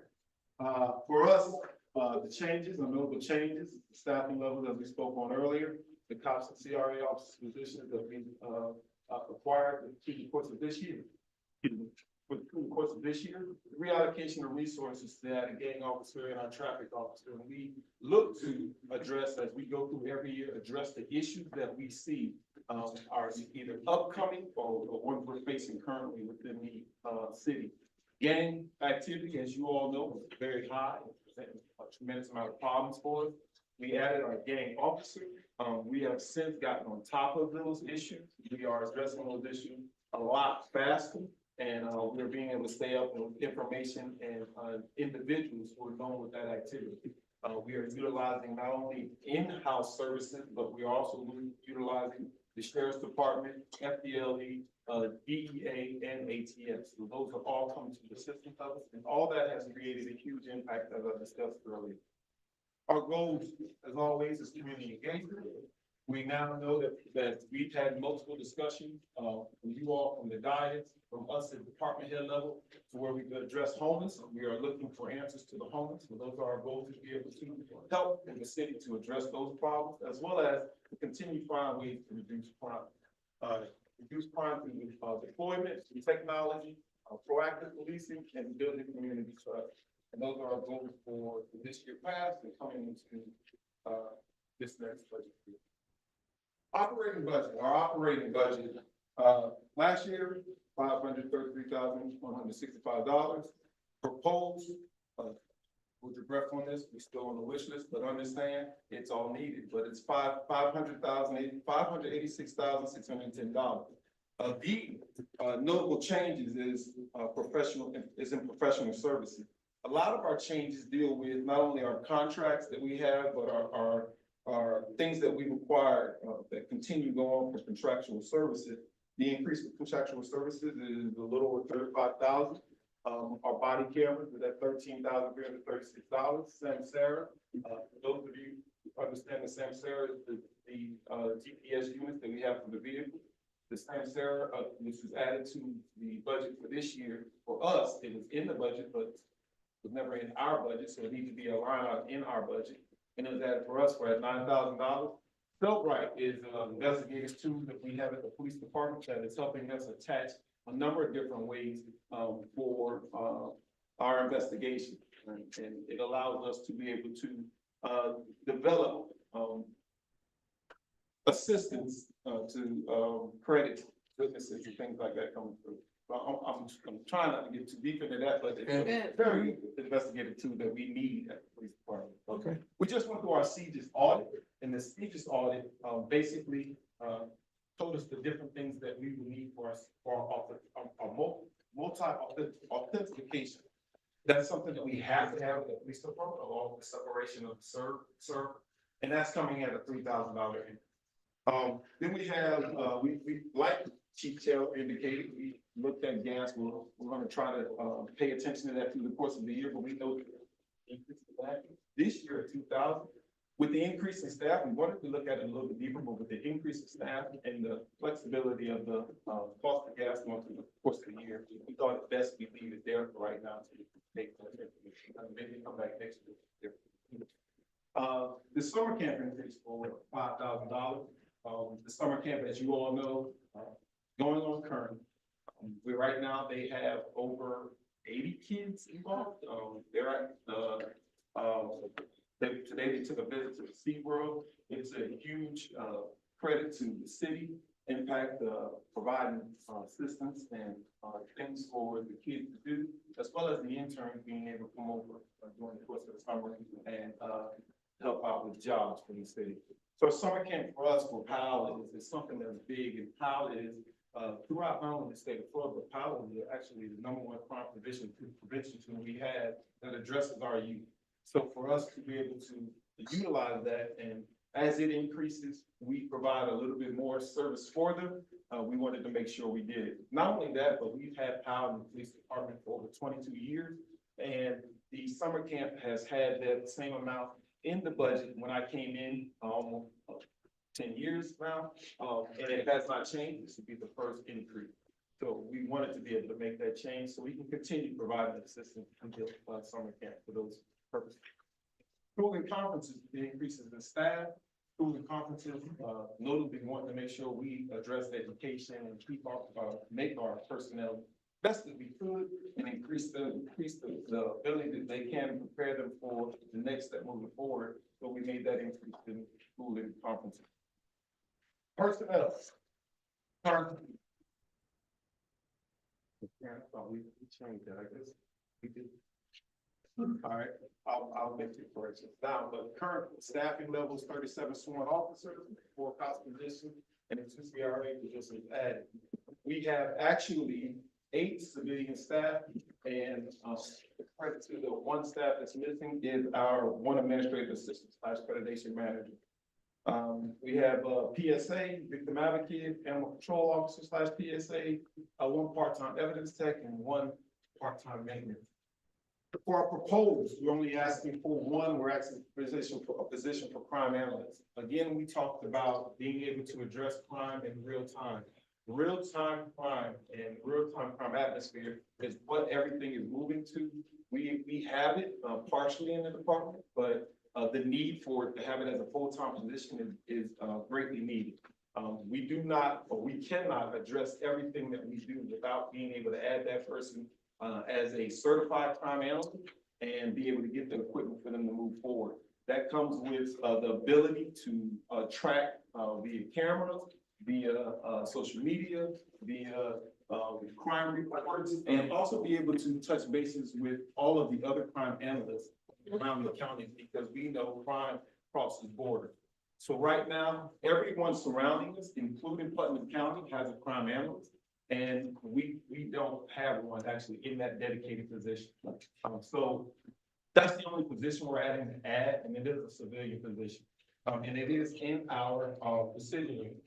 And I'd just like to take this moment, just read to you, basically, what the description is we have for our decision unit.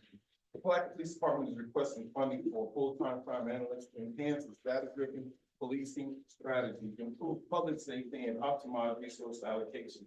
The position is essential for collecting, analyzing, and disseminating crime data to support law enforcement operations, investigations, and strategic planning. Currently, the Palatka Police Department lacks a dedicated crime analyst unit.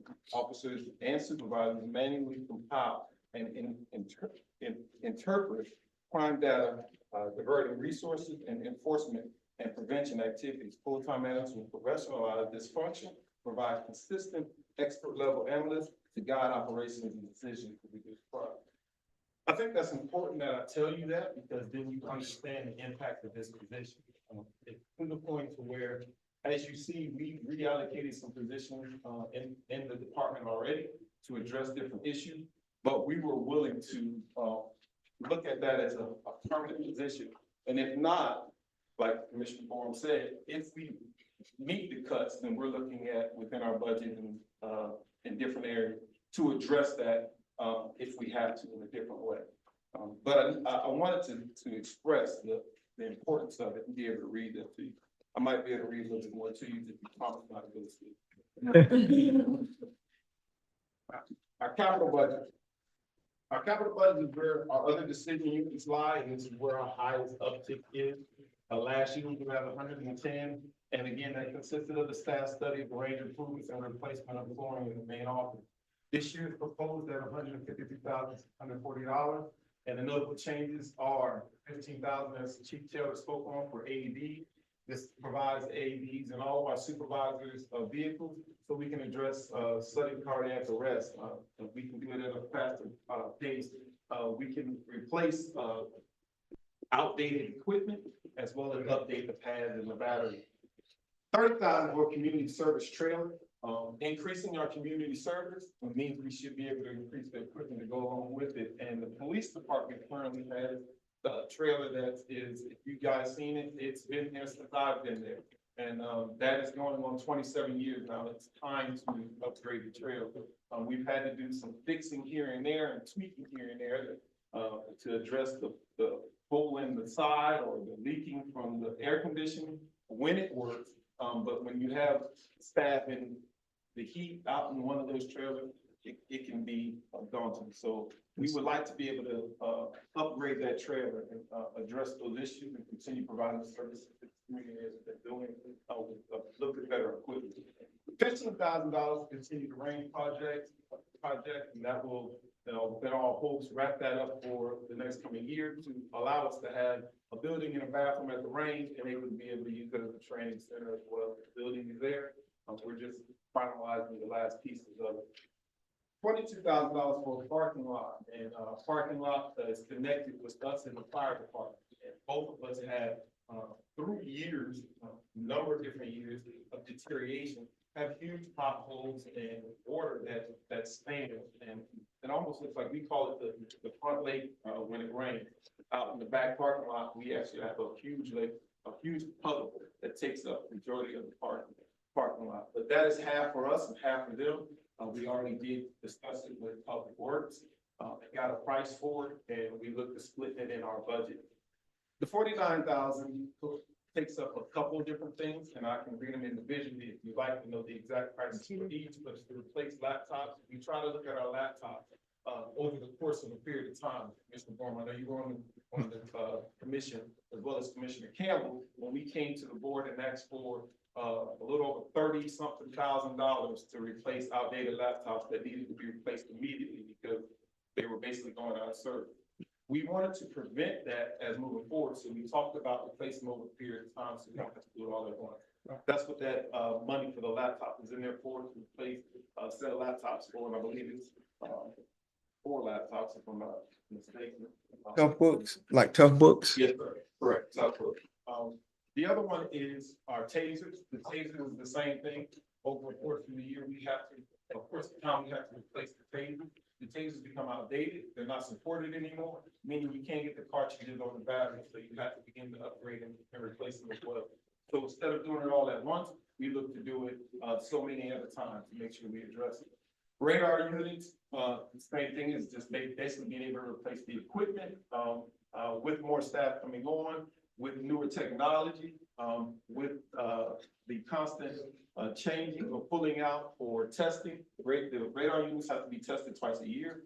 You get the wear and tear and different things that come along with it, so we look to try to get them, a small portion at a time, opposed to doing them all at once. And then additional portable radios. The reason for the portable radios, we came to you last year as a public safety unit, and that's in the fire department, and we asked that we buy new radios for the 800 megahertz going to the new system.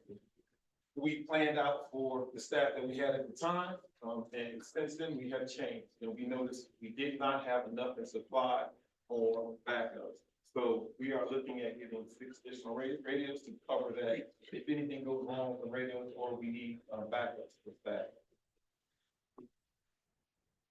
Now, in looking at that, I know you said, wow, really cheap? That's what you came to? You said you were gonna be responsible. You said you were gonna be reasonable within your budget. You wanna look at it. Well, in looking at the bottom line, we talked about where we were last year, where we were this year, and what we had to change. The one big change we made was the purchase of the vehicles last year. Because of the grant, with the USDA grant, we purchased the vehicles and outright purchase hit it at 600,000. One of the things we looked at attacking in our budget is going back to the way we used to purchase vehicles before and looking at financing the vehicles, and we can do it at a lot lesser cost, and that's what we looked at putting in the budget to address that issue. So make sure we keep in our budget in a respectful mean. We also looked at a couple different ways. How can we find areas and activities where things fall off the budget, where now this year would allow us to add a couple of things. If you remember last year, I came to you and I told you I would not be adding anything I didn't need because I had a lot of other minds that addressed those components already. So those were, like you said, priority. We looked at priority. What we would come with last year, some of those things dropped off and we replaced them with the things that we needed, which in the bottom line, there's some additional final numbers that we need to get from HR. It may change that just a little bit, but I just wanted to show we had an increase, a large increase in a couple of areas, but at the same time, our overall bottom line is not high at all. So I want you to take that into consideration when you look at, what we may have to do, we have to cut. Again, this is not my cut budget. This is my wish list I'm bringing to you with those numbers. I want to thank you for your time and allow me to present this wish list for you. But I also wanted to be respectful and reasonable in what I asked and how I addressed it. Thank you. Does anybody have any questions? I want to thank him for that thorough, Yes. wish list as well as, but your budget, like you say, it's not much of a change from 24, 25, 25, 26. And then, whatever the final numbers that's coming from HR. I mean, I like the way you laid everything out. It's certainly something that I know I can support. Please. Thank you. Yeah, thank you. Thank you, Chief. I don't call it wish list. I thank you for your budget request. Thank you. Yes. I do have one thing I want to say, and I'm probably not helping in this meeting, but at some point in the future, I was talking to someone who had some historical knowledge and mentioned that they thought that police station was created in a way that it could have a second story. Anybody ever heard that? Okay. Okay, yeah, so I just, that's my wish list, but I'll put that on. Well, of course, you need, yeah. No, that was what I heard. That was the myth of the story I heard. I would have somebody, an engineer come in. Oh, no doubt, no doubt. Of course, I was just, Being kind when you said that. yeah, I don't think it can hold me, but anyway, I was just mentioning, wish list stuff. Too, thinking about that, we could have probably saved the money on the, roof, where we could have went ahead and went up to another story. I I think that would have been safe. No. It addressed the Structural structural stuff, making sure, yeah, your integrity of the building need to be there. Gotcha. Always, yeah. At the point we were at, that roof, there were so many buckets within the police station collecting water. It had been neglected for so many years. We've done that with many buildings in the city where the maintenance has not happened and we've let them go to rack and ruin, and we can't keep doing that. We need to be responsible property owners. Yeah, And it was, I think, too late to make those kind of if or what could decisions. We had to get it done. It had to be done. I invite you all to come out to the police department. yeah. There's been some tremendous changes. Those of you who've seen it before we got the roof done, before when our floors were awful, there's new floors, there's new paint. The inside looks beautiful. We've addressed all those issues with your help and the things that you allowed us to do within the budget and some help from the community as well. And the staff is doing a wonderful job. The morale is high. The building looks good. We really appreciate it. Thank you. Just Thank you. letting you know, there's an additional wish list. Since you finished the first one, Everybody. we'll focus on the second. Got it. Thank you, guys. Still with us? Commissioner Campbell? I was gonna see if you had any questions. Community. I'm sorry, I have nothing. It's the fight getting off of All me. right. Oh, you are here. I'm sorry. Okay. I've been here. Okay, do you have any questions of the police, of Chief Shaw, before we let him go completely?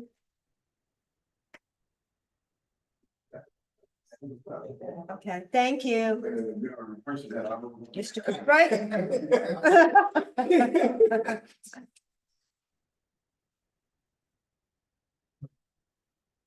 I don't even have the energy to back there, right? Thank y'all. It's not a competition, so don't worry. City manager, thank y'all for getting the opportunity to talk about what we want to do. And everything over the community. They start with that. That's the first one that was. All right,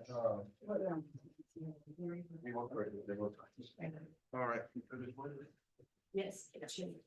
All right, I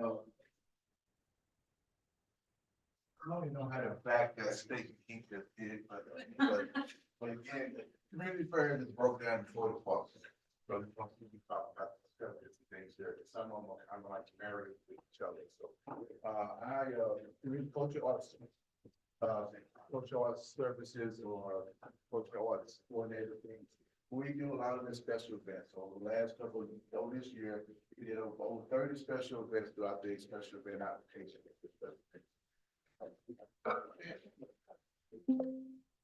Can I go? We have done several things. We are trying to bring in an excess of about $45,000 in revenue through sponsorship, through programs, special events in the runnels. Renew contracts with TMIs and other stuff, SME and SMA and EPS, and they're doing well in there right now. We had our team go out to let March 7th, get to close, and then on see what like that. Price morning, put it down, so in the price morning budget, like he said, we're gonna save some money. So price morning, we shut down here first August for renovation, and that's been agreed now, so don't put that in stone again. But it's been pushed to the right several times. But right now, it looked like August 15th, it dropped the paper, set it down. Okay. Next slide. Goal, just really to increase the entertainment value that we bring into the local fund and things that we do in the culture. The culture part. I used to say community affairs, but I'm trying to say the department itself. So I in the start and say community affairs, actually cultural. And the cultural department is a framework that we try to do some live events. Some of our events that's coming in the next several series, we'll have live events. So if you, I know it's not the time, but if you know anybody that want to come down there, help us out, we appreciate it. Next event would be, the Jazz Fest. So you got a good jazz band. I keep moving on now. And actually, you have Juneteenth on Yes, Saturday. Juneteenth is Saturday, from 4 to 9. What's this hat? What? No, we have we have a Juneteenth celebration. The Community Affairs Department has a Juneteenth celebration this Saturday. Yeah, this Saturday. Friday, Mr. Moore? Yes, sir, I'm sorry. I apologize. Yeah, yeah, like- No, I was just a little bit confused. That's not really fair. We have fireworks, we have a lot of things going on there. If I get a budget, it's many partnerships. We got a lot of shared partnership, a lot of programs out here. The partnership with that 76 food drive every 3 months, every day. We're working with American Legion, Health Department, visit Palatka and everything. So we kind of got a wide range of partnerships throughout the city that we do with a lot of events in our program. It's in regard to and lease bills. We're trying to open a dollar lease concept and change that to a more win-win on both sides type of setup. Operation budget right now, if I'm running that slot, might be a little different. But running around 118, that's without revenue, without salaries and stuff. And our proposed budget is 129, and that's just to improve some of the things that we do. Several of these small things that's really take Joe to give you more information on these small things. Like train people on these $12,000 pennies for termites. Plus, a lot of houses ongoing. We hit their ski club today, so they're looking at some things they might need some renovations on, so we would kind of talk more about that. Yeah, I'm interested in that. I didn't even know we owned. We had a conversation about that. Yeah, I mean, I know we own the property. I didn't realize we owned the building on it. I thought so, and had responsibility. Never seen it. Oh, I've seen it. Okay, let him keep going now. We'll come back to that. Staff and the culture are. We have Ms. Shannon, she's the new person on staff. She's supposed to be her the next new hiring presentation that they do with the commission. And then Justin, who was also in that line item, kind of help her assist her. Potential contractor, we want to get some better landscaping so we can keep the buildings around, the areas around the buildings a little bit more nicer, with more flowers and colors. And clean right now we have Mars for the public works are doing the cleaning of most Mars. So they'll check with it. They have to clean up the facilities. So capital budget request, as I was speaking earlier, we're gonna need probably another $12,000 at the train station. It has some termite issues that we address either this year, trying to get it in this year, but not at the same time. That's that one. Okay, so now you want to ask I the was skate just gonna club? ask, yes, can we do, I know you have several Yeah. departments, can we do one department? at a time? Yeah, so. Yeah. Okay. Okay, go ahead. So, You- go ahead, Commissioner Davis. So a few things I have.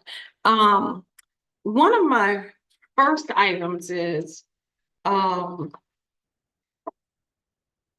your department does events, city-sponsored events. Yes. So one of my concerns that I'd like to bring up is that I noticed in the commissioner's budget, we have budget items for, I don't know, events or programs. I may not be calling it the right name. So I will say this, I'm not a proponent of commissioners having that in the budget for that point, because we have a department. And even if I had a program, I assume it would be sponsored by Commissioner Davis for the city, but I just think it's a conflict, it's duplication of efforts, and it causes potential for favoritisms or things that are not conducive to unity in the community. To that point, I see that as an opportunity to reallocate resources to the appropriate department. So that's number one. Number two, Juneteenth.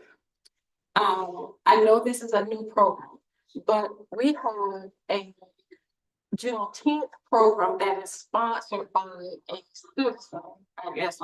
I don't know who they are.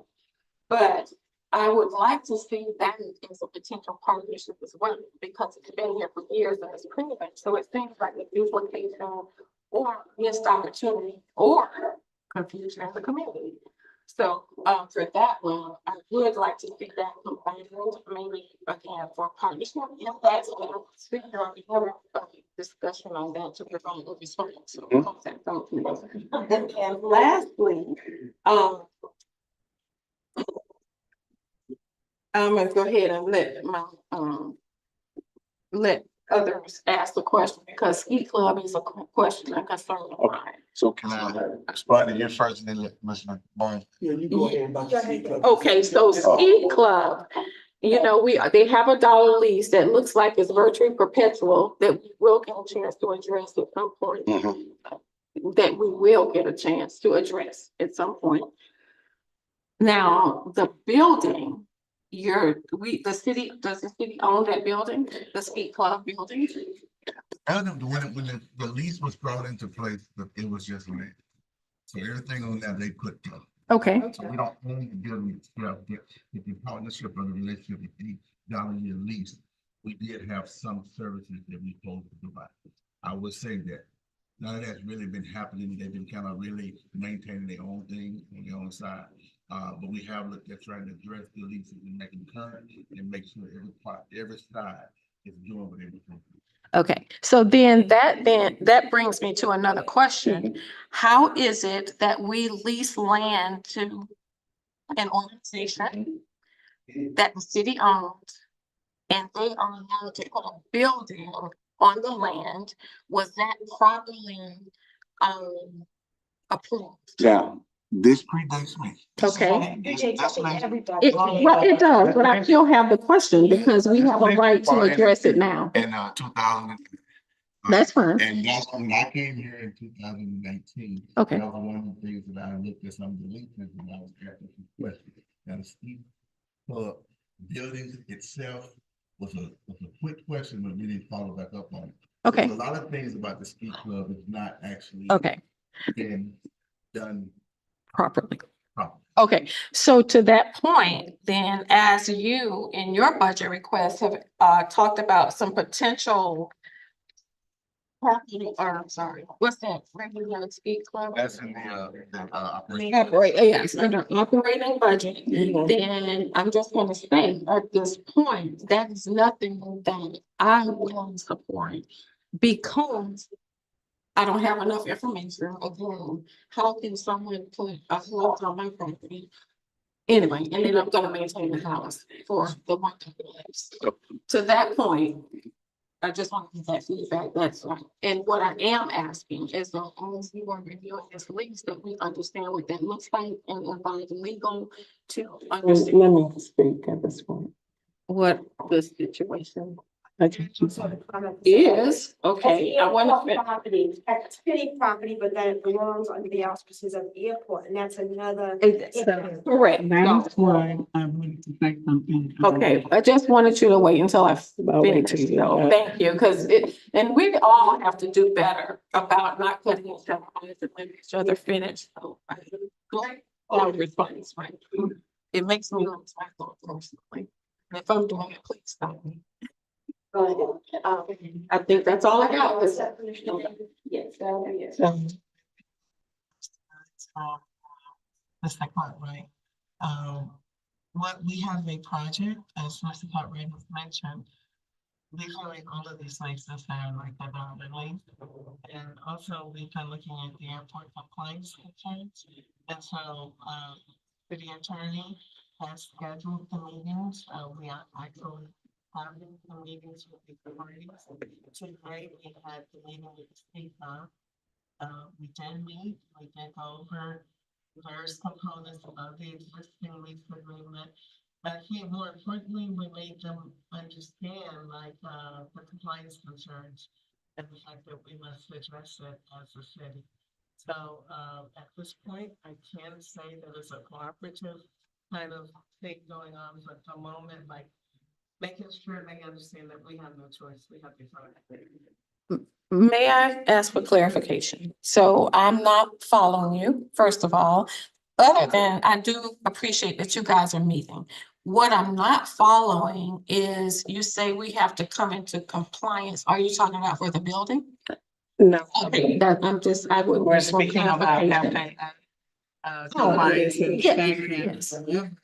Related to the building, the consultant did address that this activity is there on aeronautical property. Mhm. And stated all all of the regulations that we are potentially in violation of. But as it relates to your question on a full building being placed here without perhaps proper Authorization. Okay, so where I want to bring it back to the budget because I don't want to go on a tangent. So my point is now ski club, I don't understand why there's a budget request for ski club under operating budget. So that right now making an answer, you good. So ski club is part of several, I got it. So you put that back.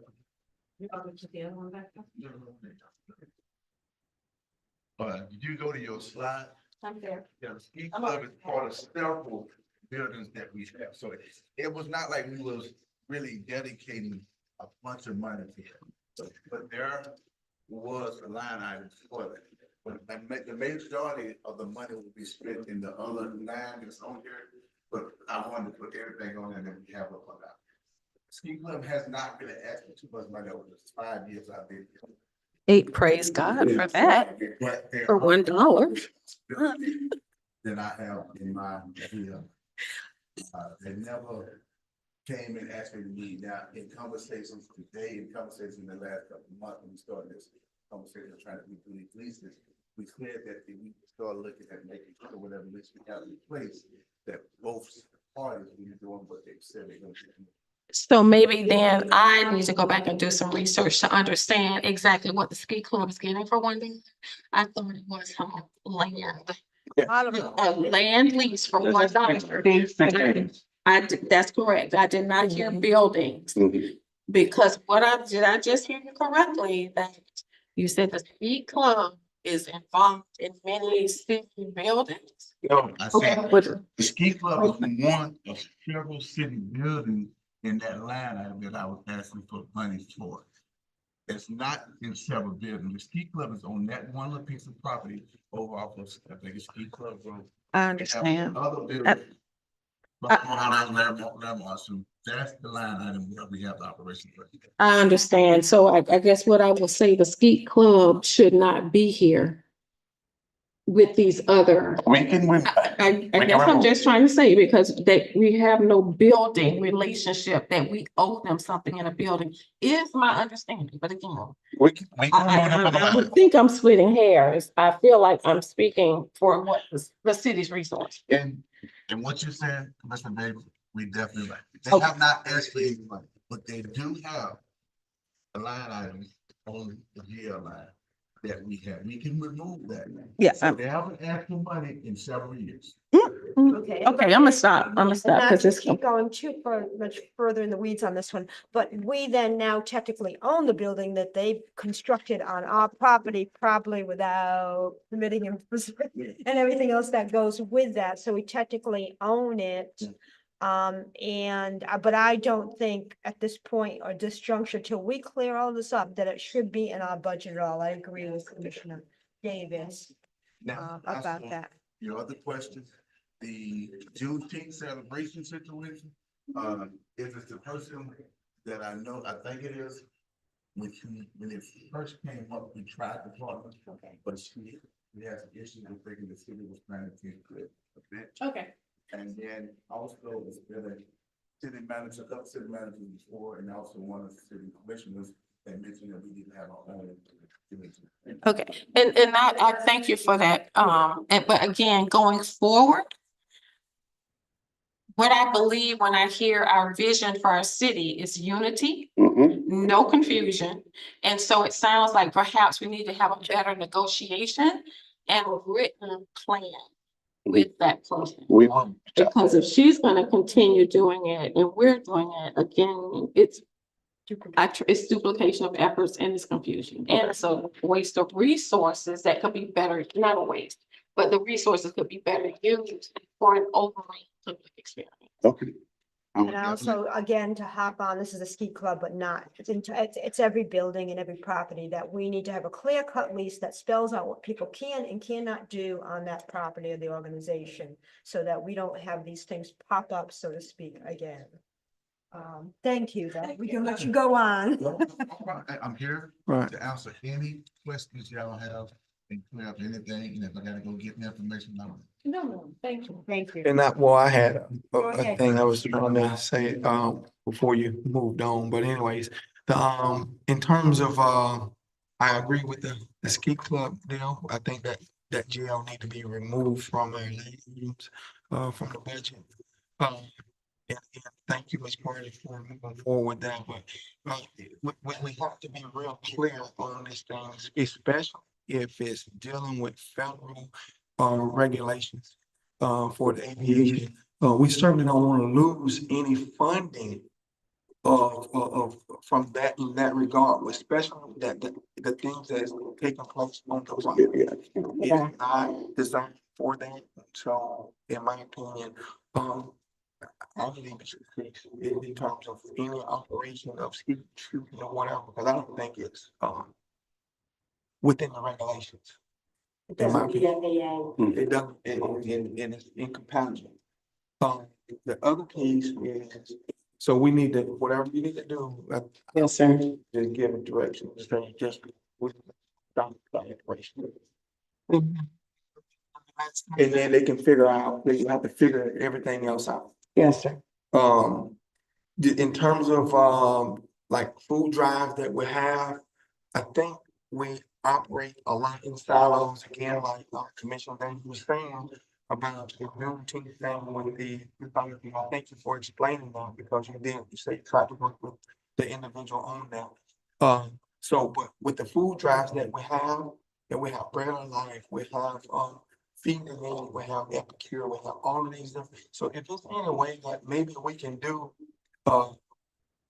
work together with all of the people who does food drives throughout the city at least once a month, at least. Everybody come together, because people have to go from food drive to food drive, and they have different foods. Some places allow for you to pick food, like Epicure allows you to pick the items that you want.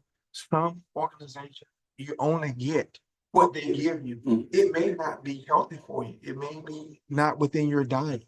And so just imagine somebody, people with certain illnesses, whether high blood pressure, or and diabetes or whatever, people that give you rice or other things, you like to eat that. So again, if you can work on that to help, have some synergy as it relates to. I'm trying to kind of bring that together. I Okay. know, I got a good relationship with the Brother Life, and also a good relationship with the Ms. Thomas family over at the church. So we can definitely kind of put this together. Okay. Pastor 76 spearheaded this. Right. So we just kind of like ran with them once they were doing it, and they was using the facility for Pastor Women. Right. Kind of enjoying with them. Right. Put it together.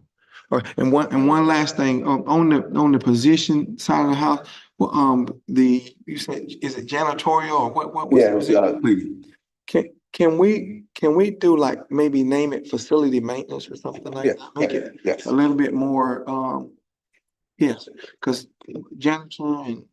Yeah, you want. I mean, we want to clean it up a little bit. Yeah, I know. Yes, thank you. Yeah, we just need to look at that. Thank you. Quickly also ask Commissioner Campbell if he has any. Commissioner Campbell, do you have any questions or input?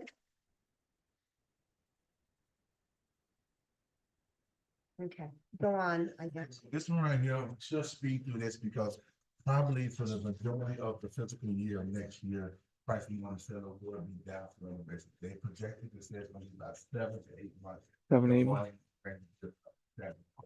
months. So pretty much what we budgeted, and that was the things we had last year. We have the money from the entertainment and also from the painting and improving it once the building is hardened. Sound system, that we really want that. Age. Stage and everything, so that is what you'll see in that besides the normal operational budget, which probably won't come into existence because we won't be in the building for about 9 months. Okay, that'll work. I mean, appreciate Now, that. we can go through it if you want to. No, sir, I mean, you've done a wonderful job explaining that. I appreciate that. But is there money in there? So that's money that we need to pull. That's, there you go. I got you some mistakes. Appreciate you, sir.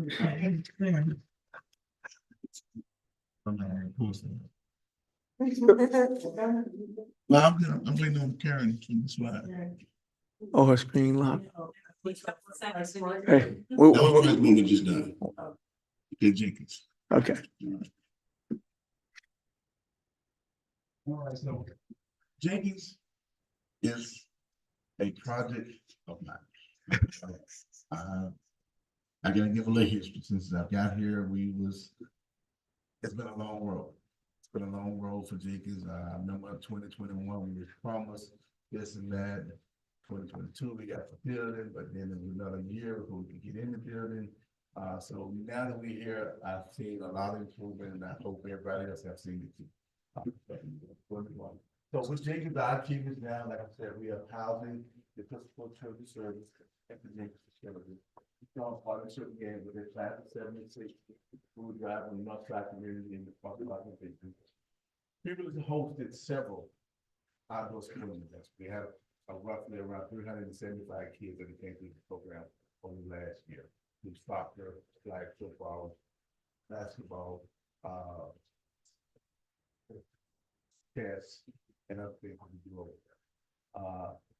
We coordinate, and we try to work with the police department to see if they need active shooter drills. Chief Shaw hasn't got back with me on that, but I ain't gonna blame him on that, because I ain't reached out to him again. But it's fair. As you know, we've had several community engagement meetings. They've been included in the cultural artists committees. We've had that in the so that's next slide. Let's know about the changes. We opened up the facility for more operation hours. As you know now, that since we have been went through the coding, now the facility makes open gym on Tuesday, Thursday to 8 p.m. We run about 25 kids in there from 5 to 8. For outdoor sporting events and programs, we already know that there will be constantly going on. Started running out the multi-purpose room that is actually going to be a vacated, it's going to get better when the price points on the stove. Naming of the facility, that will be on July. I'll be put it on air highlight. We have through my team and the African American committee that we got together. We got 3 names that we suggest. Again, this will be a conventional, I think, conventional food, but you know, highlighting one that I like the most. And then Nothing subtle there. Okay, so bad. Name the facility question. Cut right. The Cut Right Center. But I can go up here, but I have some more time here, I apologize. Complete internal and external renovation. Things we got to do now is verify the building. The coding part of the building is pretty much almost done. They got to do another walk through the prior suppression. And now we're going to build out the museum. We're going to reconfigure the purpose when we put up the coding part. We'll be doing the gym floor and actually the floorboard and stuff like that. But that build out is what's next. That build out will take, especially this budget year, probably into the next budget year to finish out. It won't be like they finish in June or July, but the building be ready. But the building is totally full, and we will open up to last. We have several mature classes for the seasoned people. We have trail rovers. We have a technology class just for seasoned people. So please come. Seasoned or senior? Seasoned. Well done. Right there. line dancing, we have our own commissioner, Campbell is leading our line dancing, and we usually have about 25, 30 people. So we are actually doing things in teams. The operating bird right now currently is around 64. The Jenkins, this is the way it's gonna be considered. The Jenkins facility is that, but it's not recreation. I want to some way, somehow marry both of them into one, because most of the recreation is in that out. When we first started, it was housed at the annex, it didn't have a home. So that's why it's two different budget lines. But eventually down the line, it have to be this budget year, down the line, if we can marry them up in one, so now you have one budget for every street. So now the housing would be recreation. So operation pool is, so opening up pool, access to facilities, that's where you see most of them increasing. The utilities and everything else, now we're gonna be operating about 12 hours a day. And that's gonna increase everything, utilities, water, and everything else we got going on. And it also will require probably one more staff as we open the doors up. So we got 20,000 stuff for the building, you wanna have a minimum of 2 staff at all times, especially when you're doing an evening program, where you can have safety and security staff. And that's a minimum. The recommendation is 3, but you can get away with it because if one in the gym, you need somebody to make sure everything around the business out. We know 10 days done one time, if you got a lot of space, sometimes you need. Into mischief. Yeah. Current staff right now, I will be in probably several of them because I'm splitting different departments. I'm staff, Jessica, and a lot of that is going to actually put me things to move into that is a regular specialty of stuff that we're doing with the ground in the 40 yards. So you deal with the recreation program now, and that's why I need to miss out. Including contract services, things of Comcast, Unified, National Security, and that high top machine company we deal with. Same proposal on the other end, like part-time cleaning staff, and that'd be kind of one of each. That person right there can do both jobs. I got a question. You say the high copy fax? I said that, this is seeing that, that's my personal opinion, that the price of the place of copies from the state is pretty. Right. My question is it something that we have throughout the city or just, this is a one-off? No, that's the whole city. Entire city. So if we need to probably look at that and see, cause we got different vendors like Rico, you got, you know, Dell, you got all these different manufacturers who can probably give us Xerox. So we need to look at the cost per click on all of the various things, whether it's color and all these different things, and run an analysis on it. Because if this is hard, we need to we need to see what the cost is, and then at least reach out to some other vendors to be able to say, hey, don't tell them what you got, but just see what they can offer and then pick from the best ones that provide reliability and cost efficiency. Yes. And we're kind of almost starting that process of working on like contract. We look like we're going backwards because we used to have Xerox here. And I know Xerox was super high. Back when I was looking at them, they used to be like $600 a month to rent them or lease them. And we went with another company, not here, I was working with another company, but did the evaluation and was able to get the other multifunctional printers for $100 and something a month plus a lower per click rate. So we need to really look at those other companies that's out there. Don't go with one and ride out. Well, currently. Thanks for bringing that up. I like that. Whatever you got. Make a few little statements, just to put a little seed there. I will. I listen very well. The current capital budget right here with the what we're looking for, we got 35,000 set aside for the help to build out to the museum. Again, hopefully we get all that done in this budget cycle. Push it over, and I added another 15,000 just in case we need some stuff to help beautify. Now we do have money in the budget this year for the gym flow, but I also want to make sure I have the money there to keep making, because if we get the value that we get, we want at least every 6 months do a nice deep clean, and that usually about $45,000 to $5,000.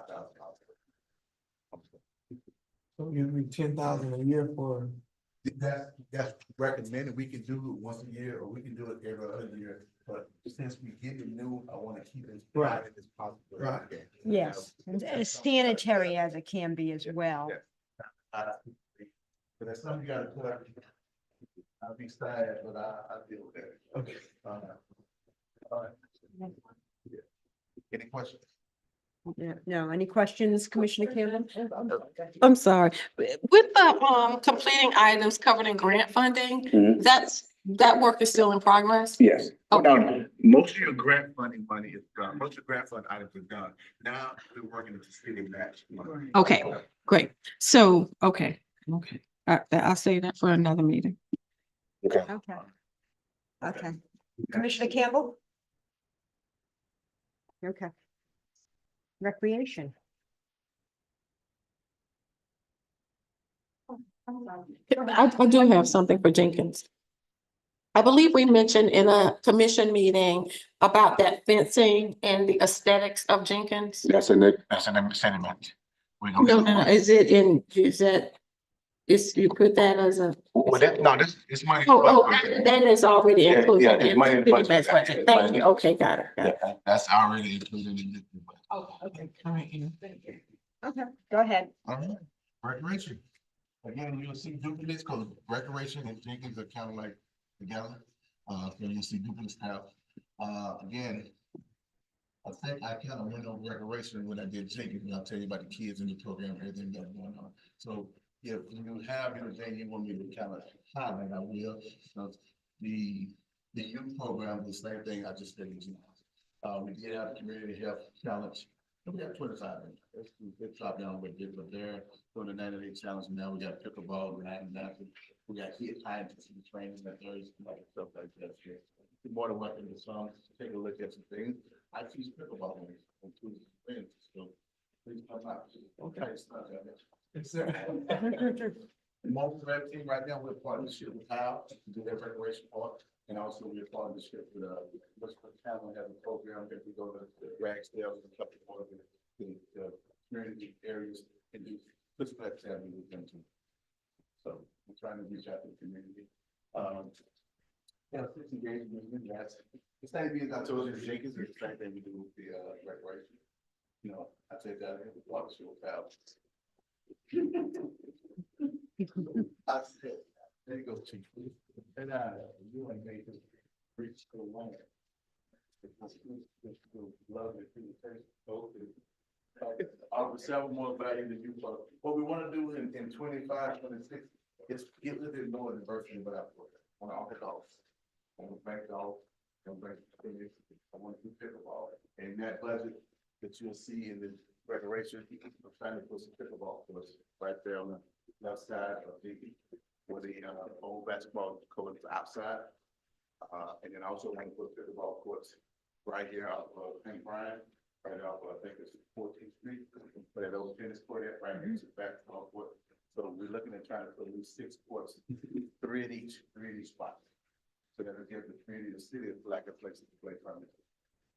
But what about the one right up here on River Street? Yeah, well, that's what, we can look at that too. We're just gonna pressure watch that and make that a nice basketball court, but we don't want to really keep it up with that. When you're dealing with basketball and pickleball, they can't coincide. Right. They're usually gonna take the basketball court away. Right. So I think the pickleball court right there, hang right, and be close enough to those who want to play.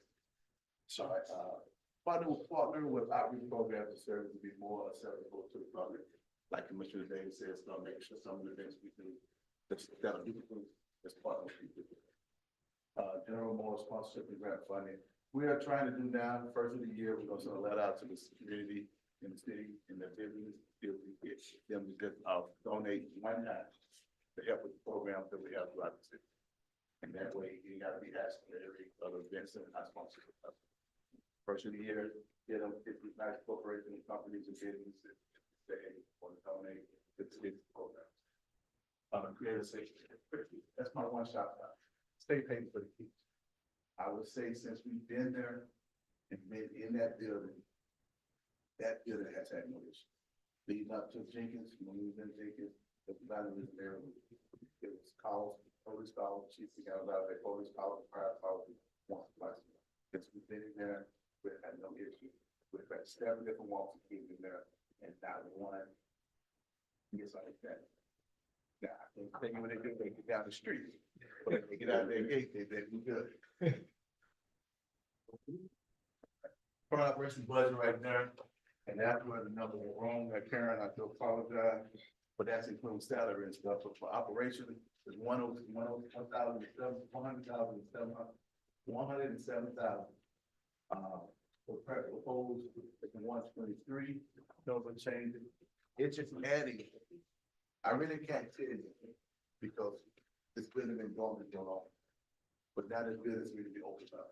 So I want to have like a little buffer for any increase that's gonna happen. When you start opening up all the rooms, all the areas, but there's different things, expensive on that. But I can't give you a true data because it has not been that basic. And that's really talking about the different buildings. So now we want to work program. We gotta have a lot of initiative program.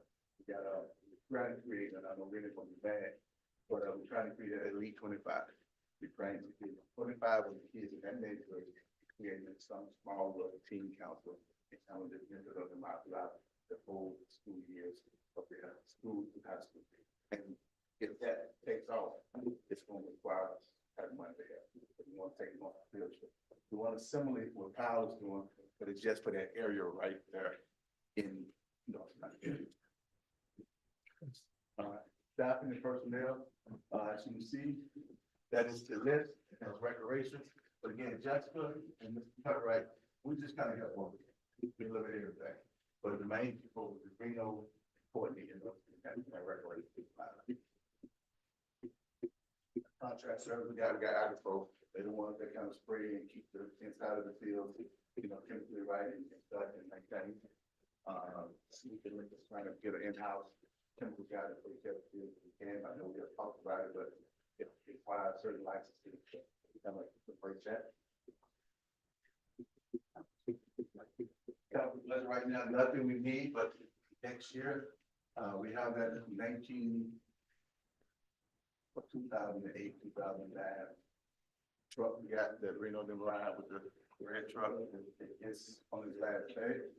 So I would love to get an upgrade model. Me and Joe have been looking at the things, but that's what that 20,000 to kind of help us get into this progression. So they all the gator and everything out of the practice. Is 20,000 sufficient? Well, I'm just asking. That seems like Yeah, not enough money. no, it's not. If it comes with an engine anyway. Be transparent. I was scared when the city manager told me to come with this, so I said 20,000, 725, but Put 30. Put 30. Put That's 30,000 up there. Yeah. Put 30, 35. At least 30, 35. it worked out. I told that it worked. You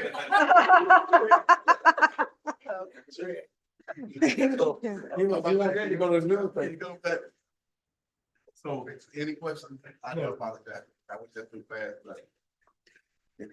When you mentioned ideally you'd like to see this rec budget combined with the Jenkins budget, is that 100% this rec budget and 100% that one, or? Right now, that's two separate budgets. No. Well, my question would be, if they were combined, is there any opportunity to decrease one or the other? Or it would be 100% of what's presented here for this one and 100% of the one for Jenkins? Is that, yes? Combine them, probably, for some of your operational stuff in there.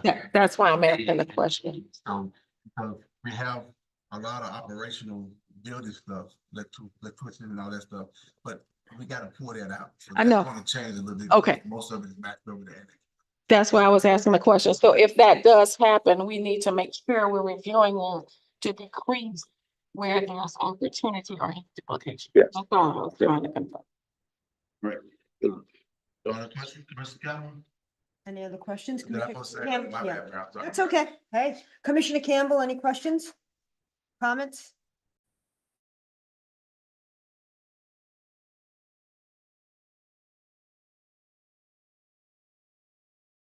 be transparent the rest? Oh, okay. Awkward, 2.5. I can't really say, but, so, yeah. I hit the okay, I'm afraid to go up here. Yeah. All right, Yeah, so. Oh, thank you, Mr. Gregorio, sir. Go ahead. Good evening, everybody. Good evening.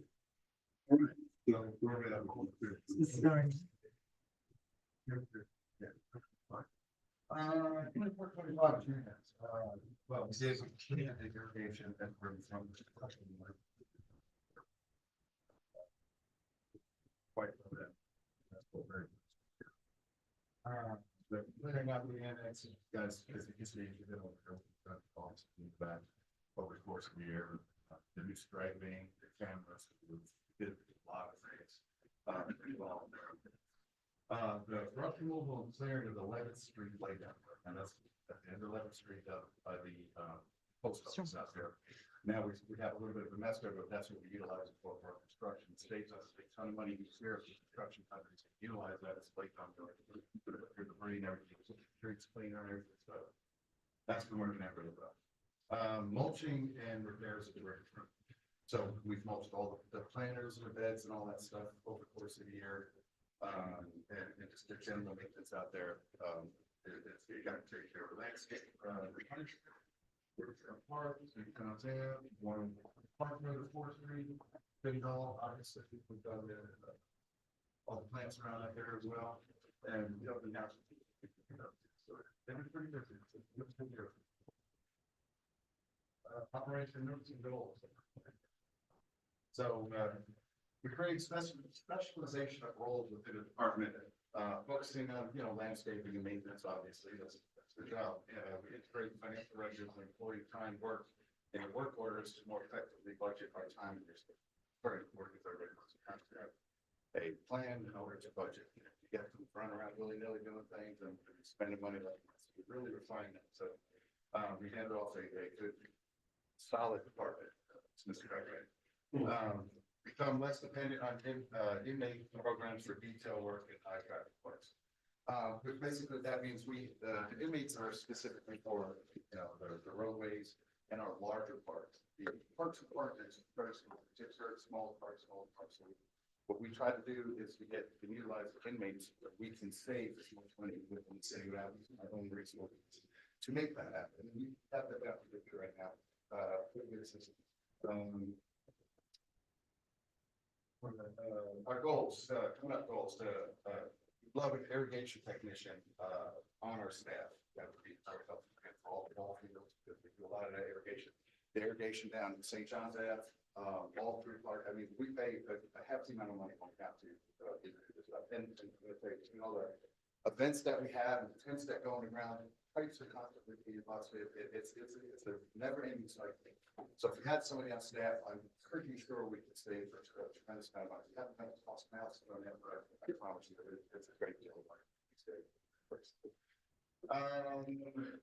Increase level of service and landscape and parking maintenance. That's just, we want to increase our level on everything. And yes, sir. Let me just interject real quick. You say you can save a lot of money. So if you say work being performed and they're damaging pipes? Yes. Well, not working, just being performed, but any events that we have, they put spikes in the ground, we put up tents all over the place, and it all takes us home. Right. So do we know where our infrastructure, how our infrastructure is in the ground, depending on where we have events and different things? Do we know where our infrastructure? Once they hit it, yes. Oh, wow. For the most part, that stuff been in the ground for 20 years. Okay. Plus. So there's no actual aspects where all the piping is. So we got a general idea of trying to steer clear of it. And I understand it. And sometimes the head will stick up, the lawnmowers come through and hit it. So it's self-destructive as well, but it's natural. It's a natural thing that we can't stop. Okay. To have somebody on staff who can readily go out there and take care of the irrigation system, it would be a full-time job. Right. Because I like to see the numbers on it as it relates to the repairs and costs and the number of instances. Because if you have something along those lines, that means, whether the frequency or the number, we can probably start mapping out some things. We got GPS coordination now, so let's Cross-site start training mapping, there as well. let's start mapping some of that stuff out. We will. Great. And right back to increased level of service. That is our number one goal constantly. We want to increase our level of service. That's what we want to do. Impact career progression plan to provide training for staff to increase staff productivity and skill levels. Again, that is our basic model. To make sure everybody is educated at what they do and they're good at it. And it's not just about that, it's about how they deliver to our public. It's how you interact with public. You may be the greatest mechanic in the world, but if you can't talk to somebody who comes up to you and answers a question, it really defeats the whole purpose. So we really strive to work on it on a regular basis. And it's the same coming up with all my departments that are currently in public works and sustainable. That's what we're trying to do. Operating budget is 245.6. Proposed 307. These part maintenance lines been increased to accommodate. We have a mulching, we have a project coming up very quickly in the Burgess line. So we have equipment repairs that are never ending. Lighting repairs. We do have some instances where we have to upgrade bathrooms in certain areas of the parks for ADA. Not to mention, which isn't on here, is Pink Ryan, which just had the bathrooms installed. We went ahead and put a alarm system on it. So right now, this alarm system will be allowed flag run, so next year. It's good. However, we would like to put a time door release system so we can close it via our computers as we do the whole marina down there. Also, we want to install 4 cameras that would help police and everybody else have. So there are additional things to build into that's very close to us. Riverfront maintenance is a big part of the impact will be replacing all equipment to all of it. Personnel currently, we have 2 laborers. The PLC crew is kind of split. That can go to us. It can go to the department from the department as well. So they kind of bounce around. We have them on there. Because just right now, 2 laborers must be can get an additional irrigation position for that.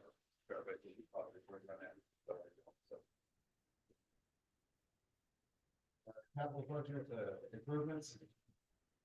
Well, how can I say about the one? One of those are they take a beating. They drive up on thirds. They go. We maintain them through.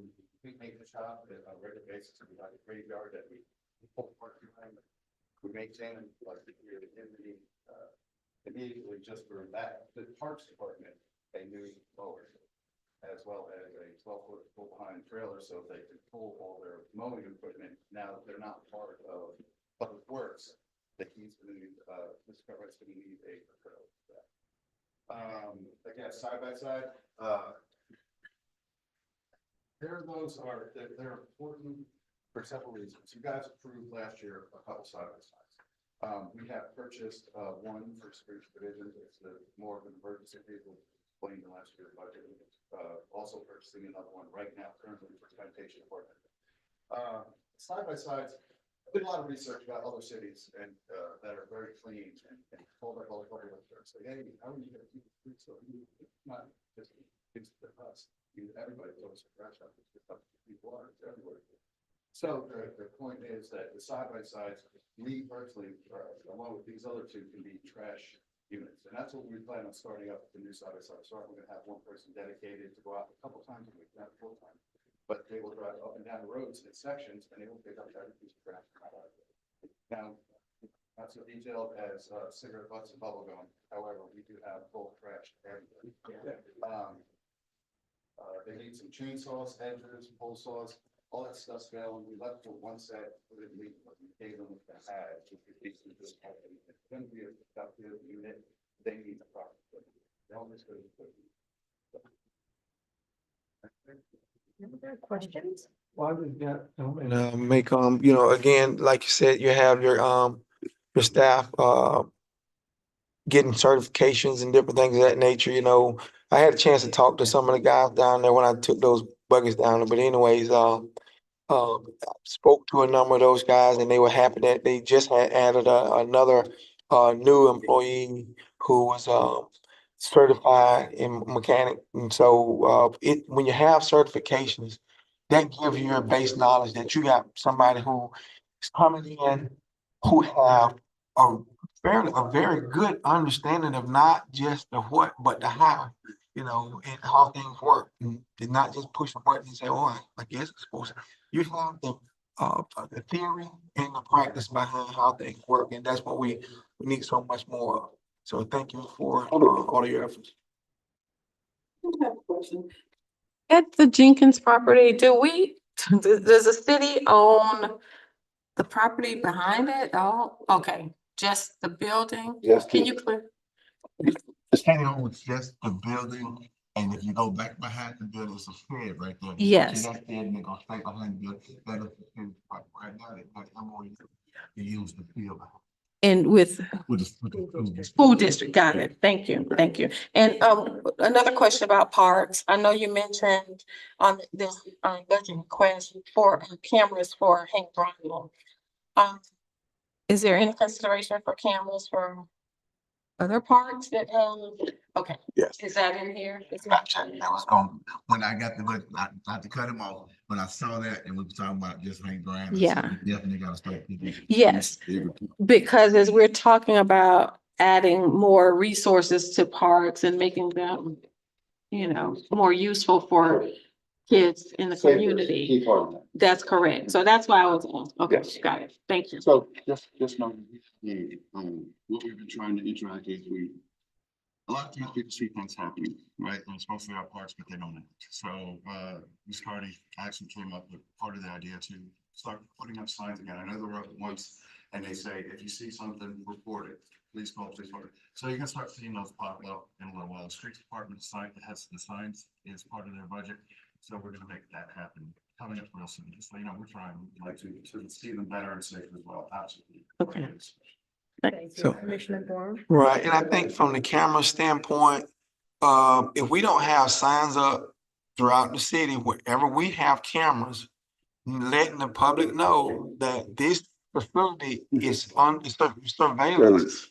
Well, legally, you can't do anything with that if you provide that to I think from a legal standpoint, you're supposed to at least let people know that you're monitoring them, whatever. Because again, you let them know that surveillance is taking place. Yes. And part of that, what he said about letting the community know, we got in our NIT program, we're trying to go with a GoGov. It's a text thing where the community can also text when they see something. Okay. And Thank you. we have signs everywhere we have cameras. Currently. So we do need to add some. Yes, sir. Thank you. Commissioner Campbell, do you have anything? Okay. We're gonna move on to Public Works budget presentation. That would be you. Everybody, thank you for having us, and the opportunity to speak, as far as what goes. We're gonna do things a little bit. So I asked, my superintendent to be here.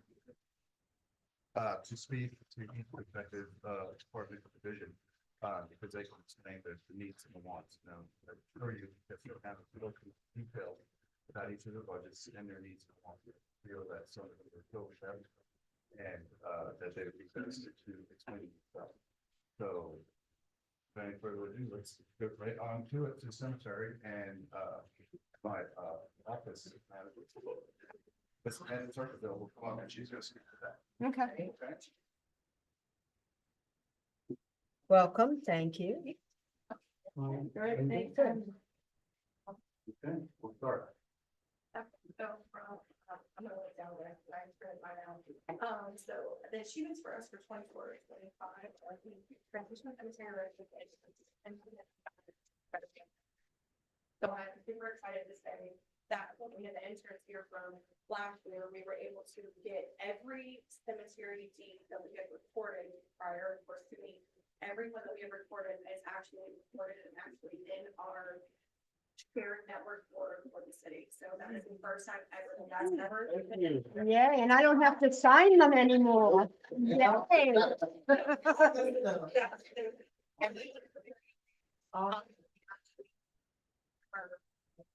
to the expert on it.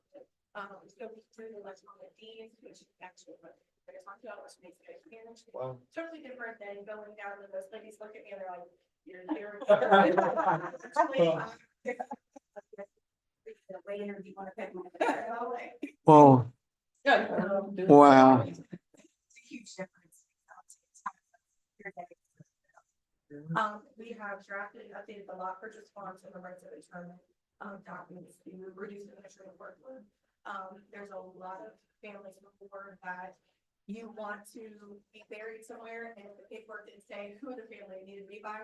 You start picking out blocks and blocks for them, and they come back and be like, oh no, I wanted to be buried by this person, or I want to be buried by this. So if we have the paperwork right, then it makes it a lot easier for flags, the voters, or sponsors, everybody to get the paperwork and fill it out. And tell us what you do.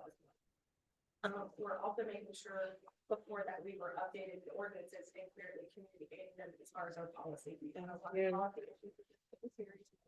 A really big deal for us that we have followed through. So for our operational notes and goals, we want to make sure that we're increasing the level of service for our landscaping cemetery. How you view the cemetery when you see it is a big deal for you. Balloons or trash or tree limbs down or shrubs or the fence or all of those things are aesthetic. When you go to the cemetery, it is aesthetic. Able to go there and know that your loved one is going to be taken care of. We have definitely updated the records documentations to electronic for better data keeping. The IWOR stuff, like I just was speaking, so I can talk about this. The new interns that we have currently right this second actually get through all of Westview's data cards that we've never had before. They are actually all in the IWOR stuff, right? Oh, nice. So that is the first time Yeah, it's freezing. data cards are all in the IWOR Oh, system great. right this second. So we only have built these left. And we only have 2 rows of those left, and then actually all of our old cards and all of our old deeds will actually all be on some type of electronic. While we stopped doing the return the lots on hold, we had a lot of on hold notes on the actual cemetery maps. We took them up and it was, we can't pull them anymore. We have really wanted to use their faces. And these were notes that were still taped on there from before 40 years ago when I started, so we're not doing that anymore. We have actually letting citizens know, even though they are giving verbal cues, like I'm gonna come back and give that block. That's not all. It's not, we can't say Can't it. do that. You don't fill out paper, you don't need to change the other. Is to have small corner posts. We have still here in cemetery blocks. A huge issue. They're cutting corners. We have some people that the road is here and they're going 5 foot this way, so they're running over the ledger and they're running over people, as far as they're, like coming off the ground.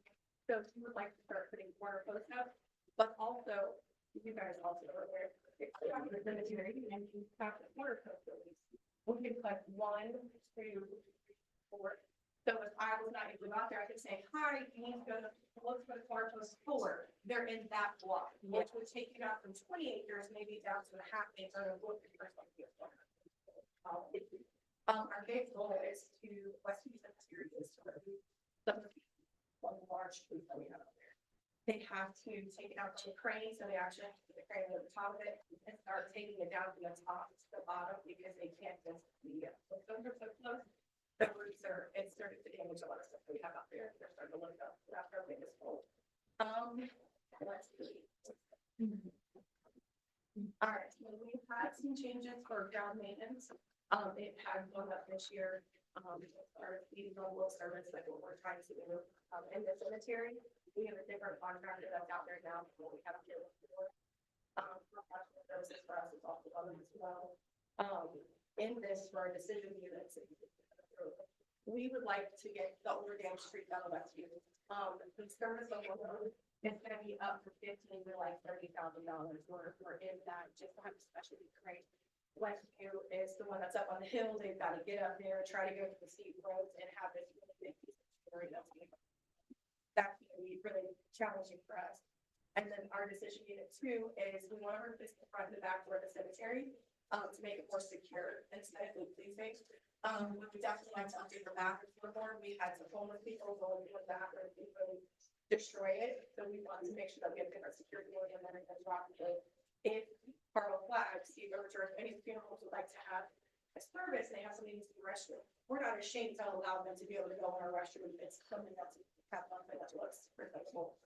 And then up in the bathroom. Just to make sure that we're checking out the roof.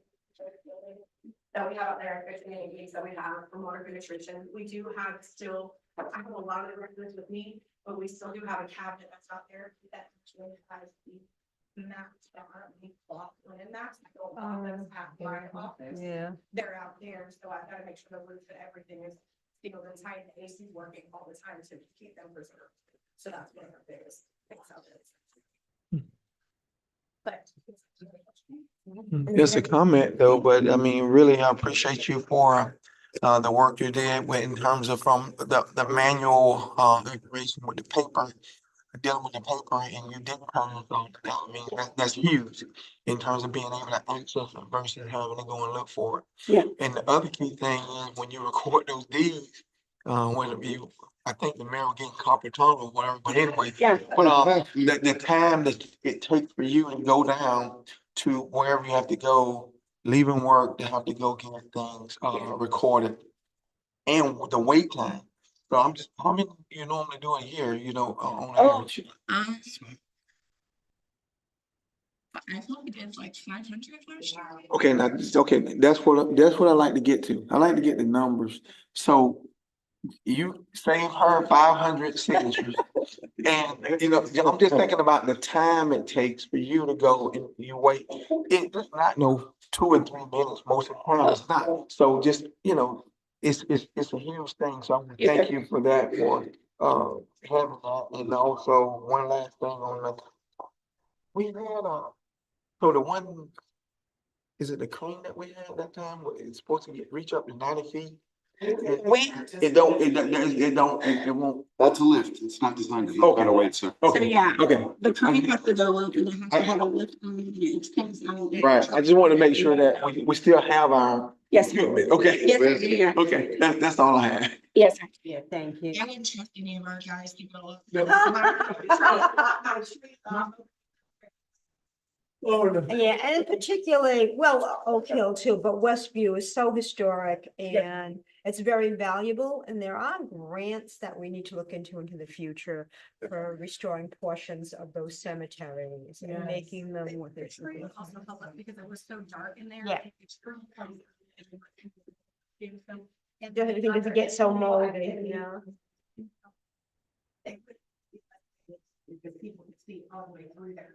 Yeah. Taking all the trees up and go from east and up to west. You can see from one side of Oakville east now, all the way to the other side of the Palm, which is a safety issue if somebody is out there. So that's more.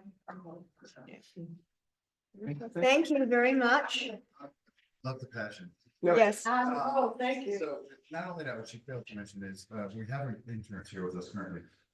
Some of our maps for the cemetery are extremely very, very old, and we're still papering them out. We have a lot of streets and service, so she's organized the developers, and they're gonna start, putting them into the computer form and putting them on the drive, so we'll have them go out to finish. That along with all our old maps, I mean, really. To benefit her, she's really gonna be very hard. So. Yeah, Thank well, you.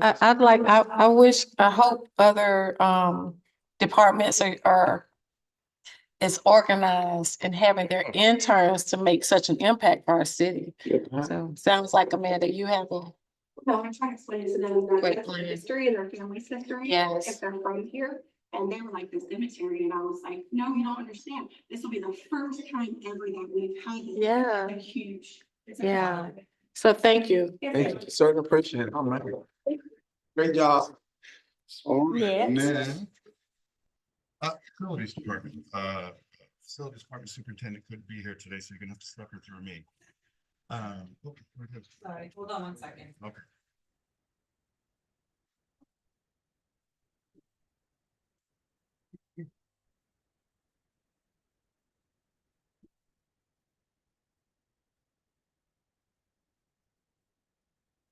So facilities, I just want to start off.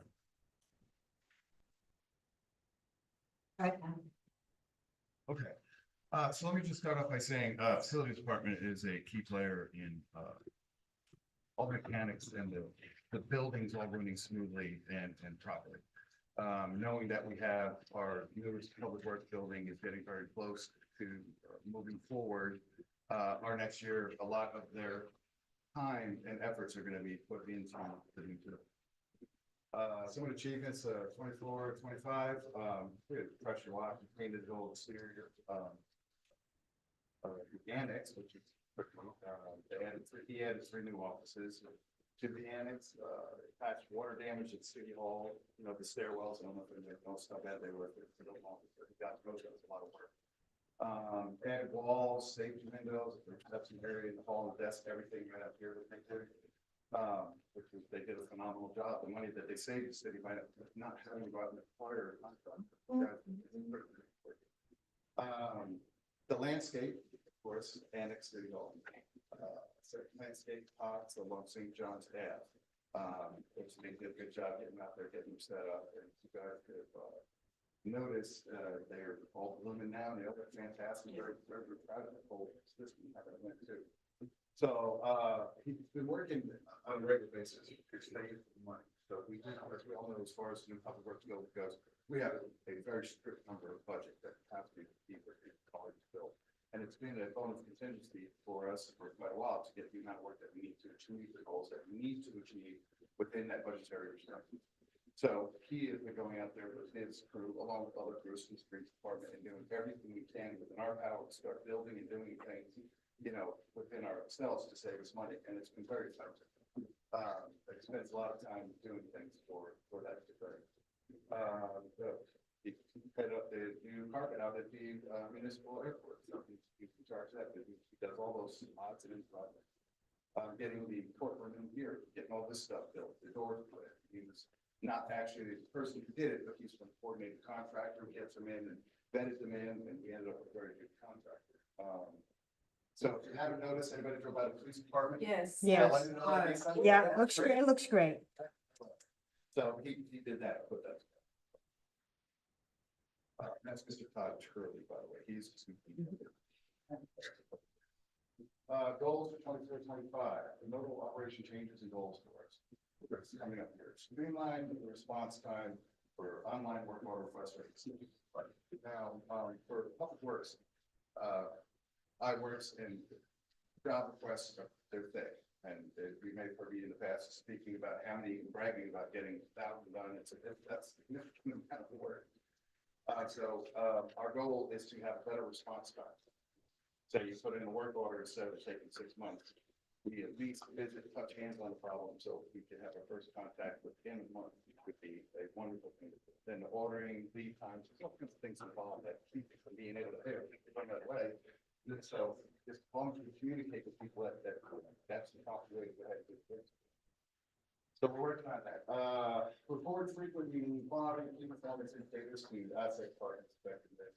Integrate financial records and employee time work to work orders more effectively by time resources. You'll see that one a couple of times. So speak about public works, we're going to deal with public. So our goal is to be as educated as possibly can and be the best at what we can do. And knowing where to get the answer is sometimes the most intelligent answer. Now, you don't always have to have it, but knowing where to get the answer. So we focus on that. Some of our goals, support other departments.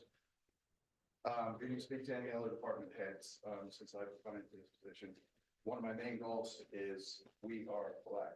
And we are family. We work together. This is it. I would do anything to make anybody's life better within restraints, legislative restraints. And we have shown that potential. It's important to me that we take care of each other. So that's very important. So we address major maintenance and repairs at city facilities all over. We just want to continue to do so at the highest level we're possibly capable of doing. So Todd was running that department for last year by himself. We did get a maintenance person or janitorial to clean up, but that doesn't help him in his daily. So now we do have a other employee that's working with wonderful technicians. And it's really been moving smoothly for getting those work orders done.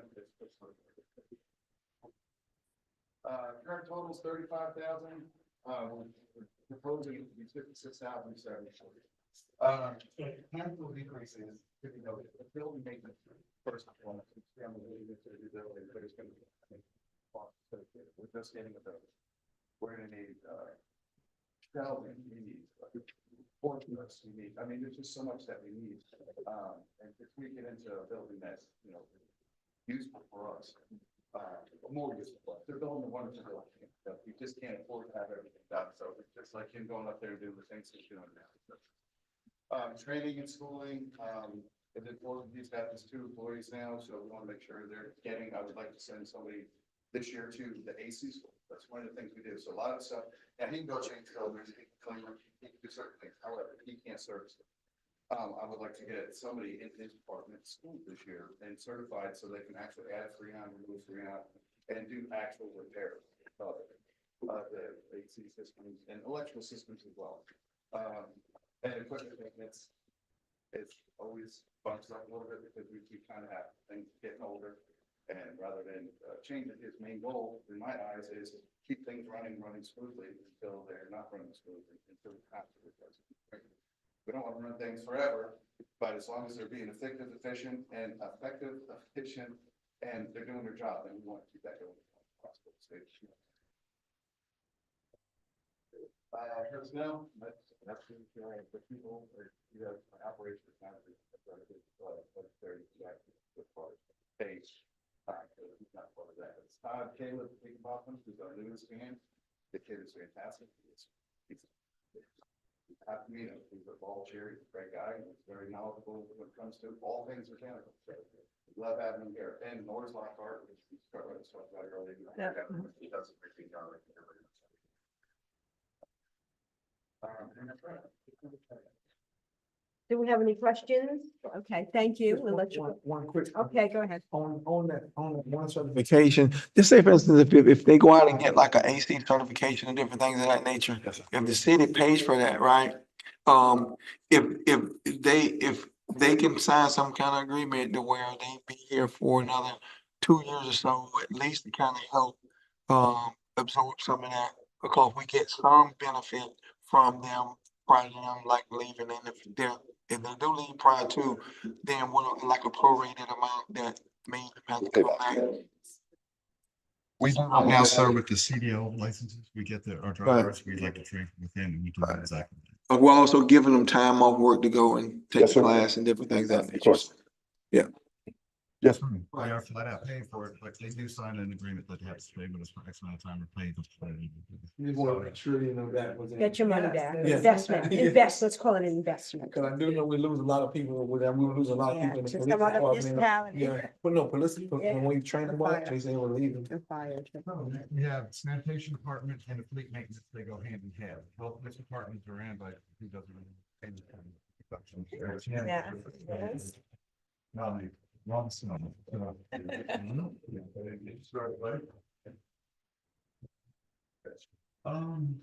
2024-25 achievement for sanitation, I hope every focus on staffing. Sanitation department has carried multiple vacancies and experienced a high turnover rate for the majority of FY 24. Revised commercial and residential routes are more efficiently. We have the implementation of weekly safety program for all staff. Improved our response time and billing process for the clamshell route for better productivity and profitability. Operational notes and goals, 2025-26, operational change, report frequency and quality key performance indicators to assess department's effectiveness, integrate financial records and employee time working with the work orders to more efficiently budget time and resources, provide training for drivers to better know their truck mechanically, to recognize problems sooner, to initiate repair sooner, to avoid larger complications. Our goals to further refine routes, ensuring maximum efficiency for fueling time, and fully staff the department, which we just did in the past couple of weeks. Right. All right. Minus one. Okay. It is supervisor. We're there. Very close. In that career progression plan to provide training for staff and increase staff productivity and skill levels. And this was very, very, very important. We got a real loaded unit down there, unit 30, is a backup, 20 years old. Wow. That needs to be replaced, without a doubt. And Oh, wow. operating budget, 135, 60, general increase in operating one services and repair. Impactful increases can be noticed in new trucks, because you know, coming up here. Currently, right now, we're at 19 employees. We got one superintendent, myself, working on the supervisor. We have 9 drivers, 7 refuse collectors, and 1 employee. Capital budget current total, 100,000, proposed total, 345,000. One of the replacements we're looking at is replace unit 20, which is my pickup truck, but that was 20 years old.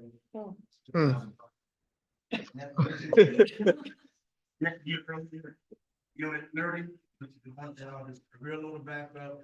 That's like I say 20 years old, and we're trying to get a new truck, which is gonna be probably around that $300,000 range. That's just the best estimate, but and like I said, some of the timelines on those may run a year, 18 months, because that's for the company, chassis, the body, you know, the lifters and everything like that. I mean, we've been talking, you know, these companies, you know, got some great things, you know, talking about with them. Hey, that time could be expedited, but I mean, we really do need this moving forward, because that truck, like I said, it's there.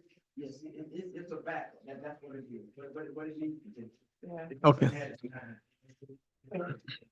And also we are experiencing increased operating and maintenance costs along with increased downtime for our vehicles as our sanitation fleet is actually, it's getting up to be 10 years old.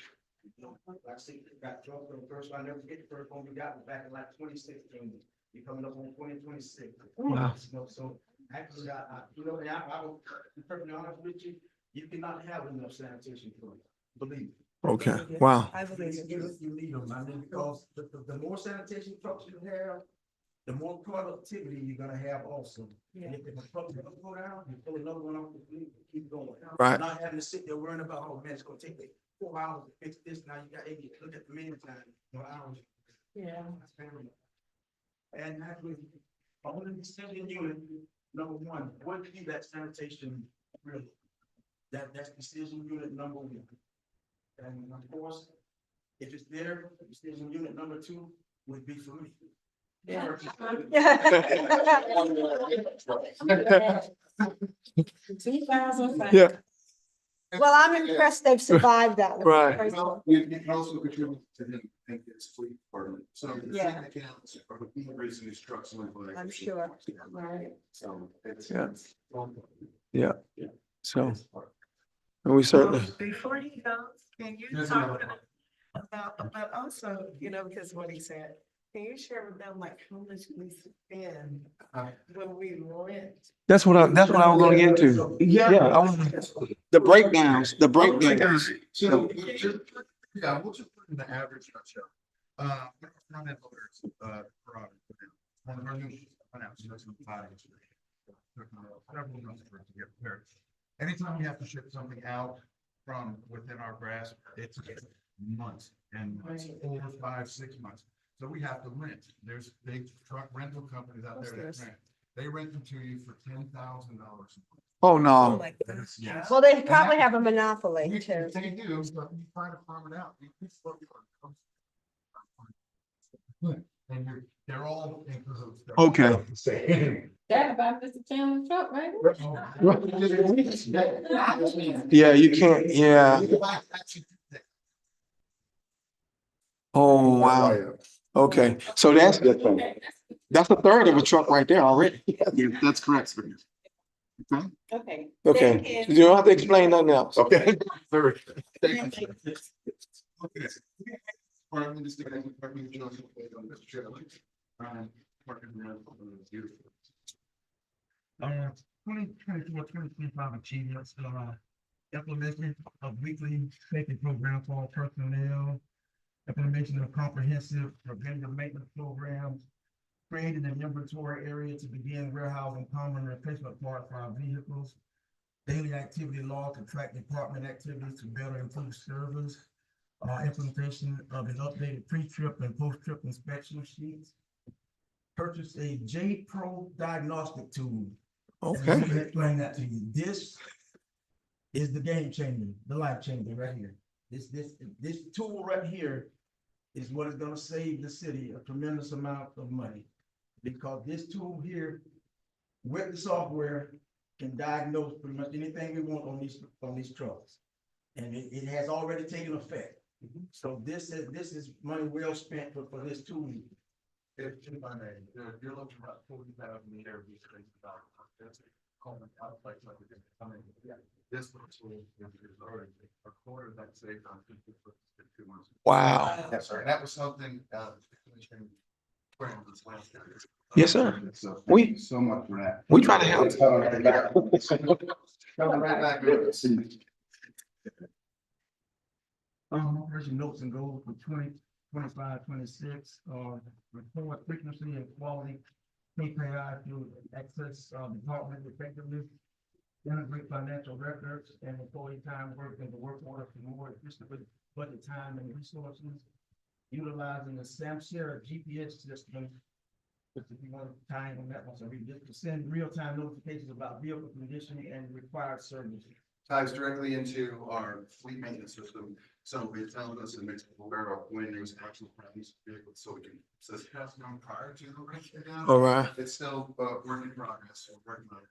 Part of the system, which you read a few minutes ago, is taking our pre-trip and post-trip systems.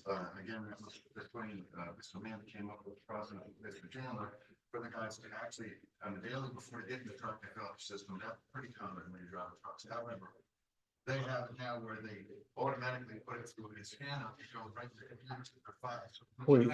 Yeah. On your daily, things are reported about reports. It's getting better. It's Right. so much better. New work, we get it for a new building. It's gonna be such a better setup and use for us to do things like this, but they do a great job. Sweet. So far. You guys took it pretty well. We appreciate it.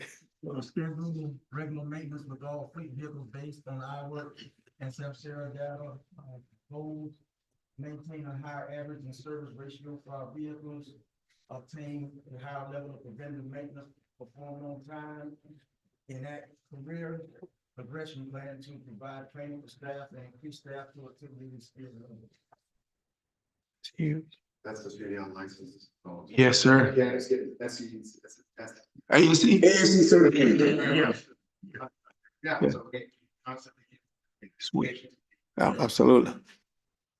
Operating budget, current total 33,207, proposed total 45,541.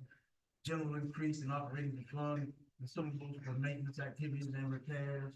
Impactful increases can be noted in building maintenance. And the building maintenance line, just for FYI, is when we get to, Yeah. we need jacks, we need certain things Yeah. to operate on a flat floor, so. Yeah.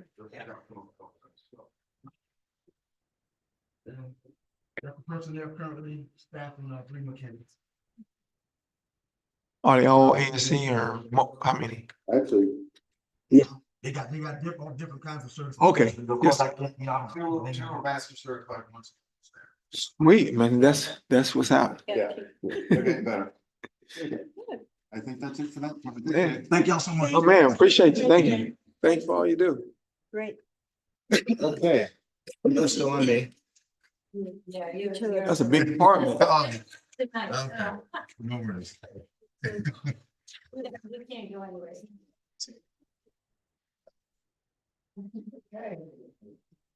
Okay. Utilities department. So this is water sewer. It's gonna be Mr. Eli Higginbotham. He is the superintendent for water sewer. All right, well, A few notable achievements for last year, we've installed, over 600 new drive-by reads for the meters, that helps out the gas authority and also, accurately read the water usage, which is good for everybody, most, money. Currently, we've repaired and replaced a total of 7 fire hydrants, 4 scheduled to be replaced, ours.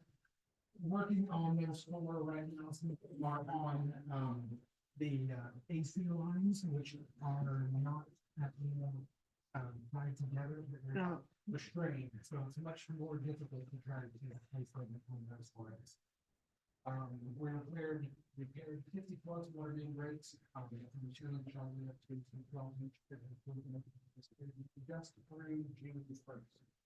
So there's plenty of more time. Aging system. Yes, we've had, working with, APS for the lighting and everything like that, with grants. We've had 42 manholes lined to 18 sewer infiltration, 17 blocks of sanitary sewer making.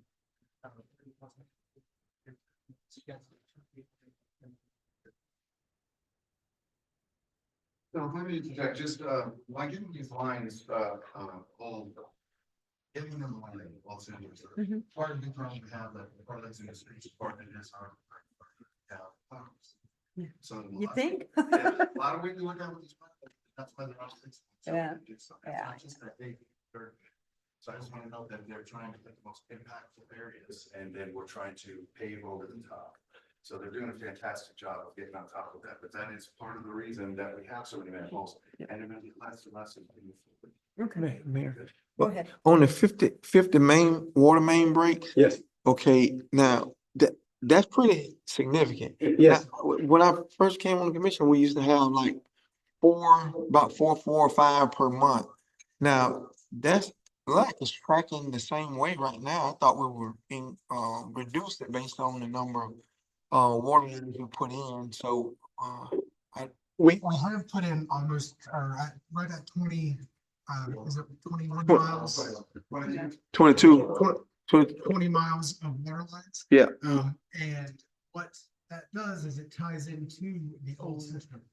So you're getting more flow through better pipes. Right. To the older. To the system. weaker system, okay.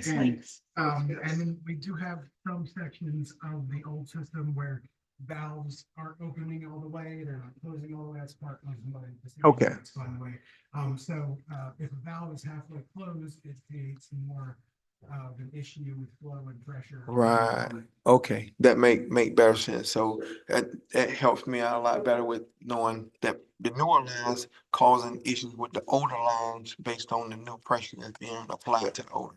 Okay, thank you. Thank you, you can go on. Our current budget was 1.7 million, our proposed budget is, no, this is not in this entry. Our proposed budget is right at 1.8 because of my decision units. And that increases our budget over last year by about 4.6%.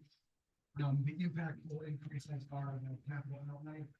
We need a valve insertion for the water plant, which is about $55,000. That's on 44 water main and direct water plants. We're kind of holding them up on getting a valve replacement inside the water plant because when we tried to close the valve, it broke. Mostly closed. So that impacts a lot of stuff down there. We have the ground landing collector for the MIUs for reading the meters. More area of collection and will make it easier for them to do the billing and the tracking of how much water is being done. That's $45,000. That's thank you, everything. That was last year's price. I have reached out and quote $65,000 valve replacement at the water plant. The insertion of the valve. We'll be able to get the water plant valve done inside the plant, and it will also give us the opportunity replace the valve that is broken. So we'll put that a little further down the line, that way we can use that when we get to valves. Okay. And the water. Budget and then like with, so that's there. And then pipes and fittings, we've increased that a bit because everything is now more expensive. Especially since a lot of the stuff is going from galvanized to brass. And we also added $230,000. It's not but $230,000 for the Valley Road project, which is currently. Yeah. $225,000 for new MIUs. As we're going along, like I said, we're putting 600 or so this year. Oh, with the help, yes.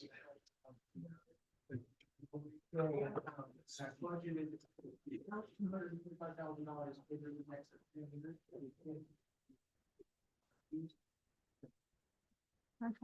We've got about 3. And that comes to get us through the next year. Exactly. Well, I have enough to split it up into the next 3 years. For next year. Okay. Good. Okay. Current staffing is, one thing. Welcome aboard. Welcome aboard.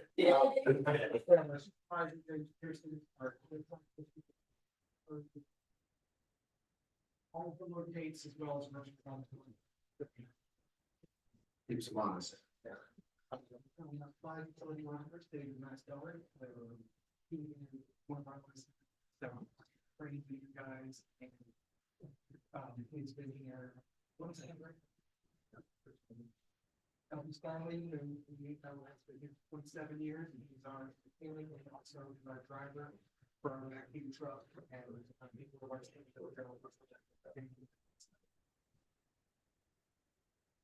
here in Reading is one of our more recent employees. We're working on it. Certified as a licensed potable water tank. Tim Bass and Ryan Swilly are also relatively new. None of those 3 are licensed.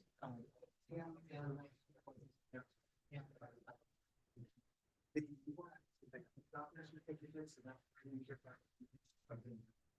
FDEP to get a test of getting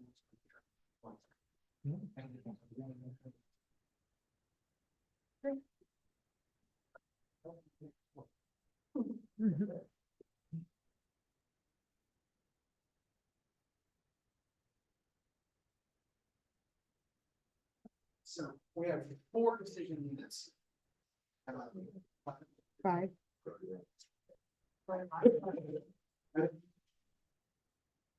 Okay, so number 1 is the 24-inch valve insertion. To isolate the water plant, we have a 24-inch valve that needs to be inserted. I explained a little bit of that earlier. If we leave it broken, it will impact how much water can leave the plant at one time. And also impact them being able to use that inside. So I've been here 10 years and I had never used that valve. No one has ever really used that valve. We don't normally like to turn from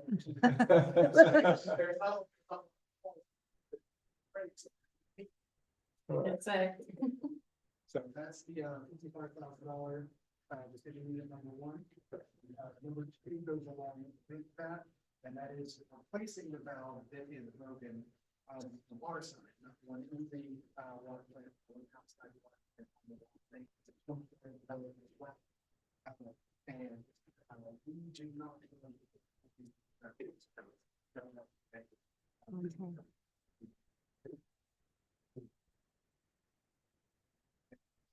Is $65,000 now. However, prices can increase.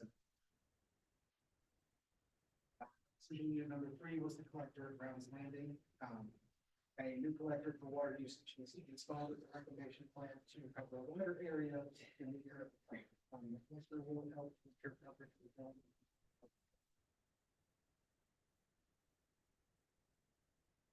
Four was the 225 for the meter MIU and upgrades.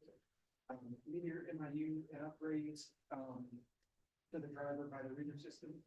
This budget will allow us to complete this project over the next 3 points. All of 2025 budget as of 5/1/25. And that's actually less than what this year's budget was. To stretch it out a little bit, last year's was, we stretch it out a little bit more, and we can get all of these replaced. And you said this will cover the rest. This will cover. No. not Oh, the year, no, year, within yes. a year. So Okay, got it. what we need is, about 3,000 more. Okay, This budget will cover. okay. Do you want to finish these? See on this one, on this. X amount a year with land request. Yeah. So that is part of our restraint as well. Okay. So that is the amounts, and honestly, that amounts has increased tremendously thanks to city manager. She had us go out and get additional employees to work as Yes. temps. We trained them and doing it. So the reason this project, which is inherently important to the Yes. city, Correct. is moving so well. So Awesome. shout out to Thank you this for city manager. And my question was the fact that the cost of, if you're doing it over 3.2 years, the cost is, can you not lock in maybe a price? Lock it in as opposed to cause we do know that costs change. And so if there's a way that you can, if we're gonna get them anyway, right? So if we're gonna get them anyways, can we lock in a price? And in that way, right, so I just want to make sure I put that out there. So It is definitely worth something like that, but I may point out that, the stuff is made out of metals, certain metals. Metals tend to do this on a regular basis as far as, Okay. they're worth. Yeah. Wow. So the price fluctuates typically in the upper position since. I was gonna say, go down, I'm not Right. sure. I can only. So, and that's, They won't even dare to give you a price because they don't know where their price is gonna be 8 months from now. so that's Yeah, my point. so they may not want to do that. Well, we can, but I'm saying, here's what we got. I think we can go ahead and commit the fund. Whether we take them from, we got funds somewhere, we can just take the money, and because that way we're gonna save. Anyway. If the price fluctuates. Exactly. So, And that's a very good point. yes, we're getting funds from the new bank that we're dealing with right now, up to 100,000. We're saving over a year, so, we get the money back in. Right. We got ways to, I'm going to try and commit upfront and those price fluctuations. Yeah. Yeah. They used to price on that quite, in a very long time. Okay, so. If we went ahead and bought them all now, then you would lose your warranty starts. If you Yes. get them. Okay. When they're manufactured. What you they can only do is- Say 3 years warranty, but Okay. you got them on the ground. That's good to know. That's a good point. Yeah, Rex, I know the voice from the back of the room. Yeah. Right. The price that you might use is the. Okay. A very long time. Right, okay. But the date they manufacture them.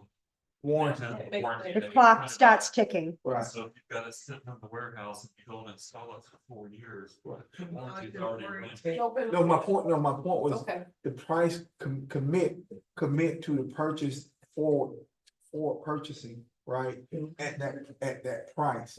Not saying buy them all and have them sitting and waiting, because we do know everything you purchase have a life cycle. And so sitting on the shelf doesn't do any good. You might install it and it might not work. And so again, like I said, you have to go back to the warranty, but if you do price commit. Yeah, pre-purchase. Yeah. But, right, and then you use them as. One of the things that we are doing, is, we've had it on the budget for years, for the procurement. Yes. Yeah. Person. Right. And that person has not been brought in, but we are now, putting in, what's that word? Ronnie Room? No. No, the Sorry. procurement. Resources is now putting the ad out. Procurement Person, person. Procurement person on board. these are some of the things that that procurement person is gonna take care of. Okay. What you just, explained, Right. negotiating. Yeah. Negotiate. Look at their, Okay. the REOs, the ITBs, the RMQs, they're gonna do all of that in addition to looking at, well, we purchasing Right. in an efficient manner. Right. Okay, because there's a lot of things we're purchasing departmentalized and not doing it as a group. Yeah. So once we get that procurement person on board, they will look at our purchasing pattern and make sure that we start doing things more efficiently. Terms and everything like that was Okay, said. thank you. We can go on. Mary, don't be in a rush. You're rushing. You. I'm push not it. rushing. Yeah, I'm just but- trying to move things I forward. That's my understand. job as the chair. I understand Okay. your job as a chair, but I would like to ask if you could just please let us finish our statements and not push us and rush us. We're not staying on it for a long extended period of time, to my knowledge. Last decision unit, number 5 is the force main rerouting on Roddy Road. Right. The county is removing a bit of road across the drainage canal on Roddy Road. And there just happens to be a 14-inch forced sewer main that runs through there. So we need to have it rerouted underneath the canal and back up so that we can continue service to the sewer plant. That's one of the main arteries from the lift stations that transport fluid through. Right. Yes. So, that is our $230,000 there. There's not much we can do, with leaving it. If you leave it, then the pipe's gonna be exposed. It'll be exposed to, people who want to walk across it. If it's not supported, which is, more expensive to build supports for it, then the collapse and then the drainage. So that's what we're requesting. So just for FYI, we have extensively went through engineers, multiple engineers to come up with a way to solve this as cheap as possible. The cheaper alternative, and everybody said was, hey, let's just support them up, pour the foundations. Well, the problem is it's crossing a creek. Yeah. Or creek.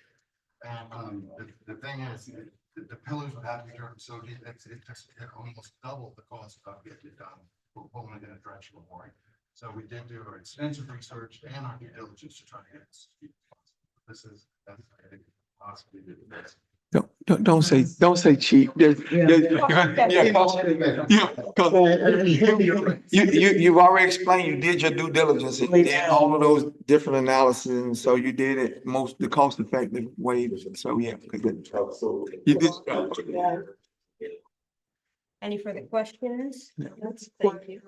Go ahead. Last week, there was the hazard mitigation grant application that Ms. Daphne did write for specifically this matter.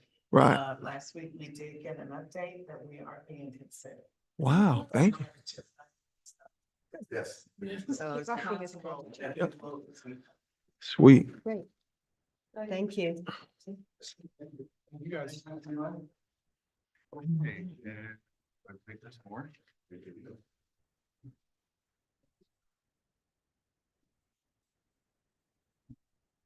With regard to the water treatment. Mayor, Commissioners? Yes, sir. I'm ready, fire away. All right, RC Willis Water Treatment Plant achievements for 24-25. The GAC chlorine injection installation, that has all been installed and put in, that is now all set.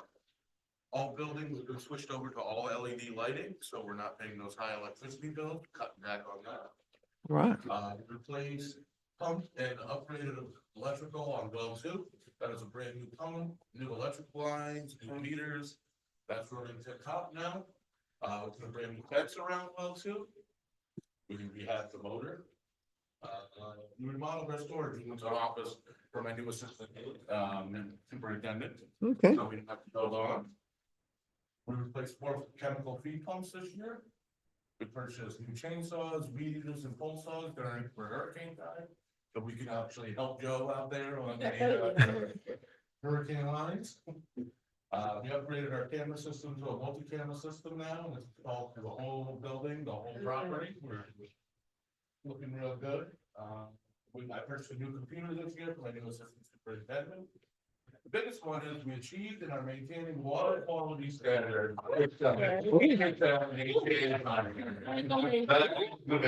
A huge benefit. Oh, and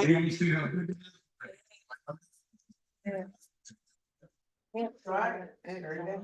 And then we installed all intercoms in the building, so I don't have to move that. Our operating budget currently is $161,722. My new proposed budget is $522,912. That's a difference of roughly $140,000 right there in the operation. can you repeat that again, please? Sure. The 661, 747, proposed is 522,912.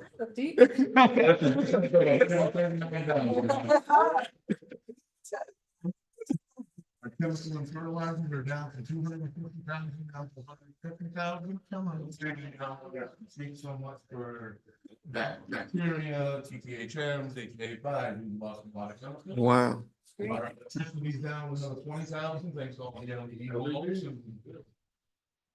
Our building maintenance is down another 5,000 because we've done drastic repairs and we've painted every building on the lot, so we'd love to have you guys come out and go look at the water plant. Looks fantastic.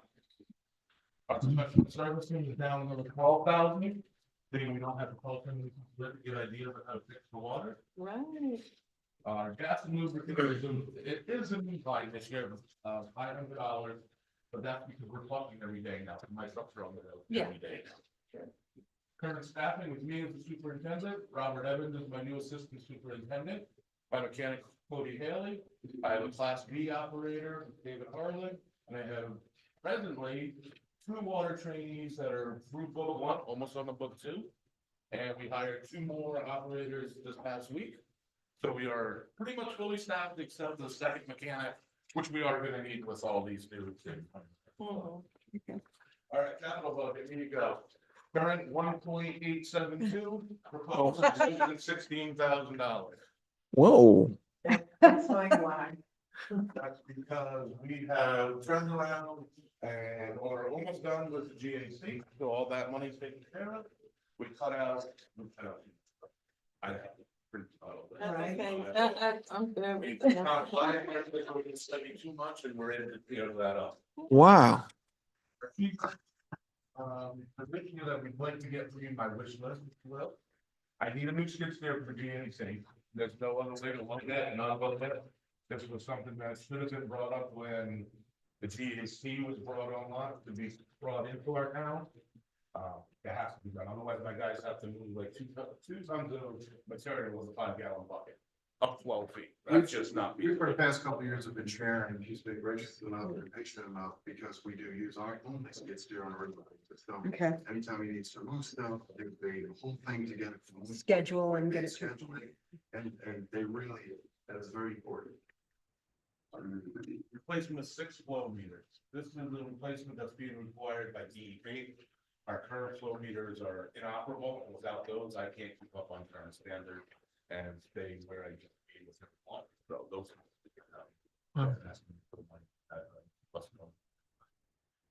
We're looking again at another 330,000 again on the water tower resurfacing project. Again, this is just rolled over from the last couple of years. We haven't been able to get it done because we're in the middle of the GAC project and I can't shut down the water. Otherwise, we'll have a lot of unhappy. Yes. Notable changes for this year, I need $150,000 more to keep upgrading the SCADA system. That's to get the GAC into the SCADA system, so we can operate it, as well as the pumps and all that stuff. And of course, the skid steer's coming in right around 70,000 for. Like the SCADA system, like I said, for 150,000, skid steer for 70. VFD replacements, another 20,000. That's to get us to the final stage of the VFD. We replaced all of them at this point. What's that? Flow meters, I talked to you about that. That's a DEP requirement. Roughly, that's going to cost about $26,000. And the water tower for $350,000 to put up a big curtain so they can resurface it and make it look nice and safe. Wow. Mr. Superintendent, I'm one vote, but you have it. Well, I did on that because here's what you got. No, you say 1.4 million, 1.4, but you only asking for 616, well within your budget. So, you cut your budget, so you shouldn't have to even worry about anything, but you ask for it. You're gonna get. So you made all of us happy, but if we feel like. I mean. You can't even know what to do. He's like, he's doing no. Oh, and you know what else too? But you really ought to look out for, because all of the stuff that they're saving, and they are truly, they all about the city, making sure that the city operates fiscally responsible and within the regulation and guidelines. And these guys are using the ingenuity plus and everything else that they got. So you need to look at rewarding them for the amount of money that they're saving, and compliance. They're in compliance. Yeah, above and beyond. Thank you. I appreciate it. Thank you. All right. Okay, thank you. Yeah. Okay, thank you. Mr. McCann?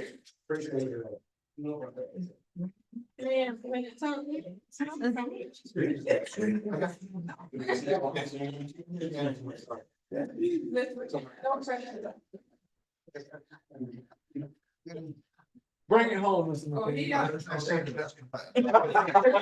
Mr. Kennedy said, Equally as amazing as everybody else. Oh, yeah. I'm sorry. Before you get started, I want to back up any gut ride on 16.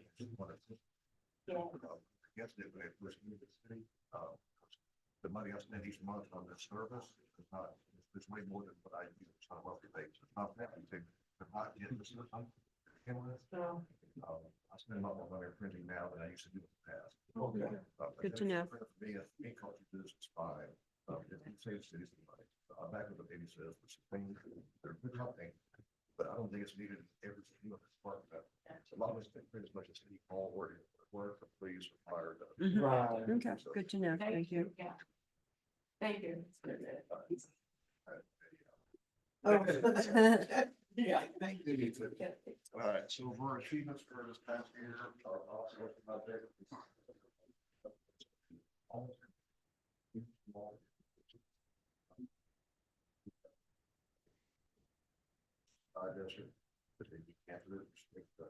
Clear one off the top, and it looks, of course, the back of the plant.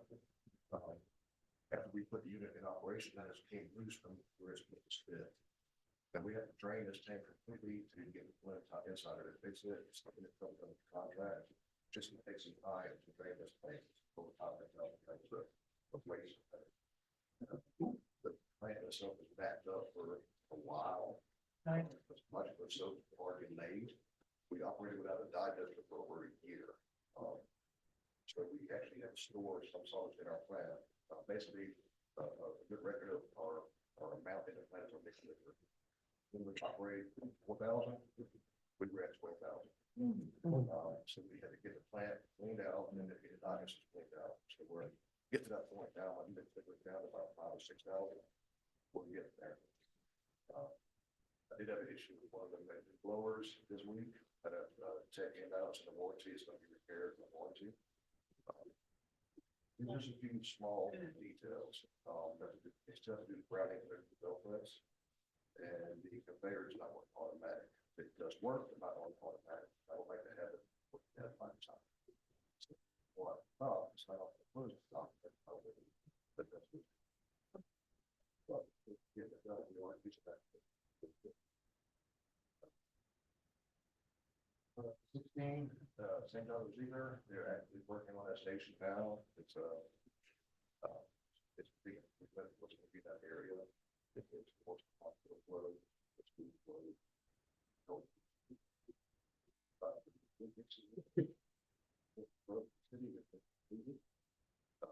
Not lot better out there, it works a lot more.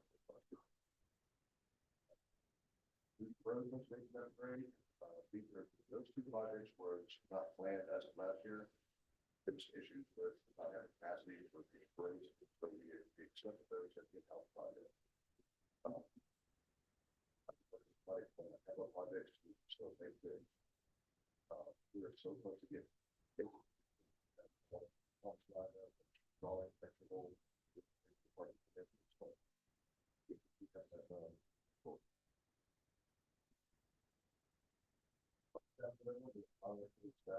Been that way for like quite a while now. We did a short staff when we changed. Wow. So we're out of here, staff now.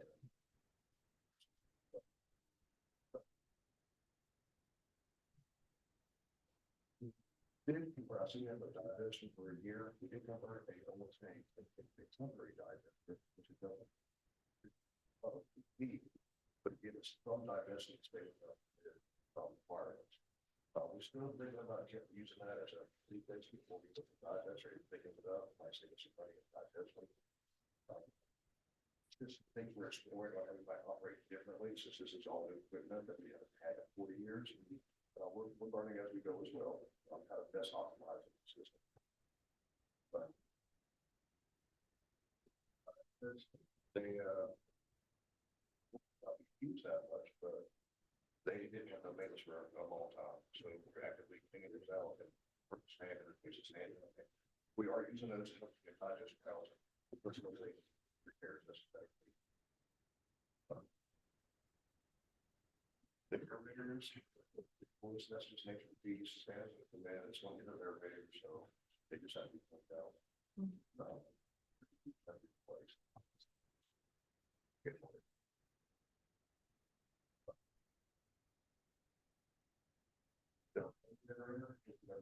Old servants was 40 years old, and more damage here. I wasn't comfortable with that. We've never had an issue with eating it, not having it. I'm certainly not comfortable with the liability of it. Going into hurricane season and everything else, spending money that's right, sleep on that. So the top doctor is going to go very good plan. Software irrigation is another big project we started last year. It's a lot of moving parts involved in that. It's a big project for 2 irrigation systems. One is the software irrigation, one is our beach.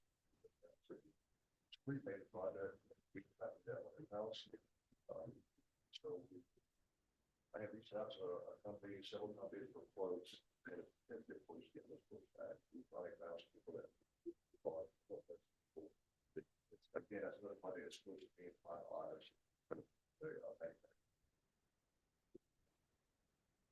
Licenses for all the licenses. I hope licenses for all that. I can't show you this with a strong. Have a small increase overall, but that's included with chemical price increases, food maintenance, increased lab fees, and that's usually increasing. I feel like overall we have to increase our budget, but the new equipment is going a little bit higher. Yeah, we get it, it's okay. But you Should feel good about that. You should feel good about it.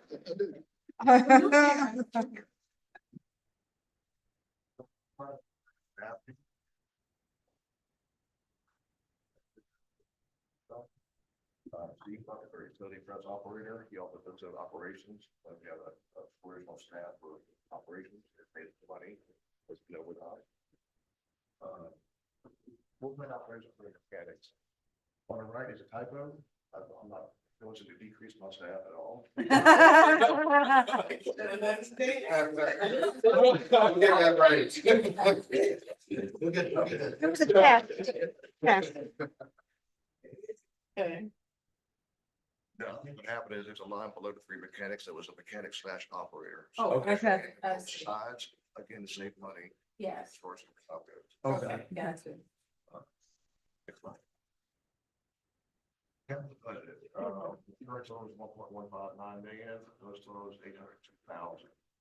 We did kind of bring that down to be fiscally positive for the city. Some of this is additional monitoring for them for how many people. These are systems that go to the station and alert us of what conditions popular. The second pump is working, say the first pump, but then we get these alarms and alerts before we have any spills. We've been very good about not spills over the past year. One of the reasons that people probably is some of the worst stations we have. It's really helped us out. I get alerts on a regular basis. Wow. Whether it's input water, input sewer, it tells us what the condition is. If we can rush out there, or we could, wait till the next day there. Be prepared. Gates and bypass equipment around the plant that was in our budget last year. It's not that we haven't done the work. We have a lot of gates, we have a lot of valves that's 40 years old. I didn't want to put everything in their budget last year for all of them, because I cannot do all that work in 1 year. Right.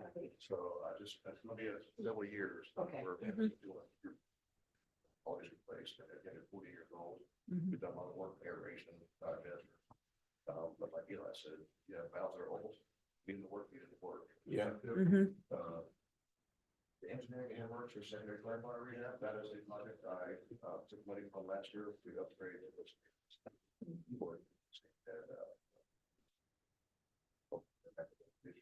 good. The pump replacement, I'll go into during the primary presentation, primary pump replacement, that would come into you for the same thing. Plan. Safety doesn't want to get last, but it's 40 years, good last one.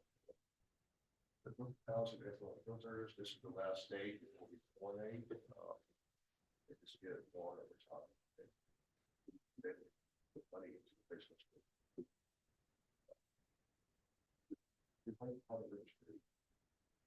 Last year, you graciously gave me money for a third one. I paid for a long time. We got to thank you for that. So when we do our budgets like now, we're presenting a budget now, it's just a year later that we're actually applying this money. So the time you order get that money for that year, we lost one of our pump River Street. So that third pump actually replaced a defective number 2 pump. So I still only have 2 pumps at River Street. So and these pumps are dated, they're aged.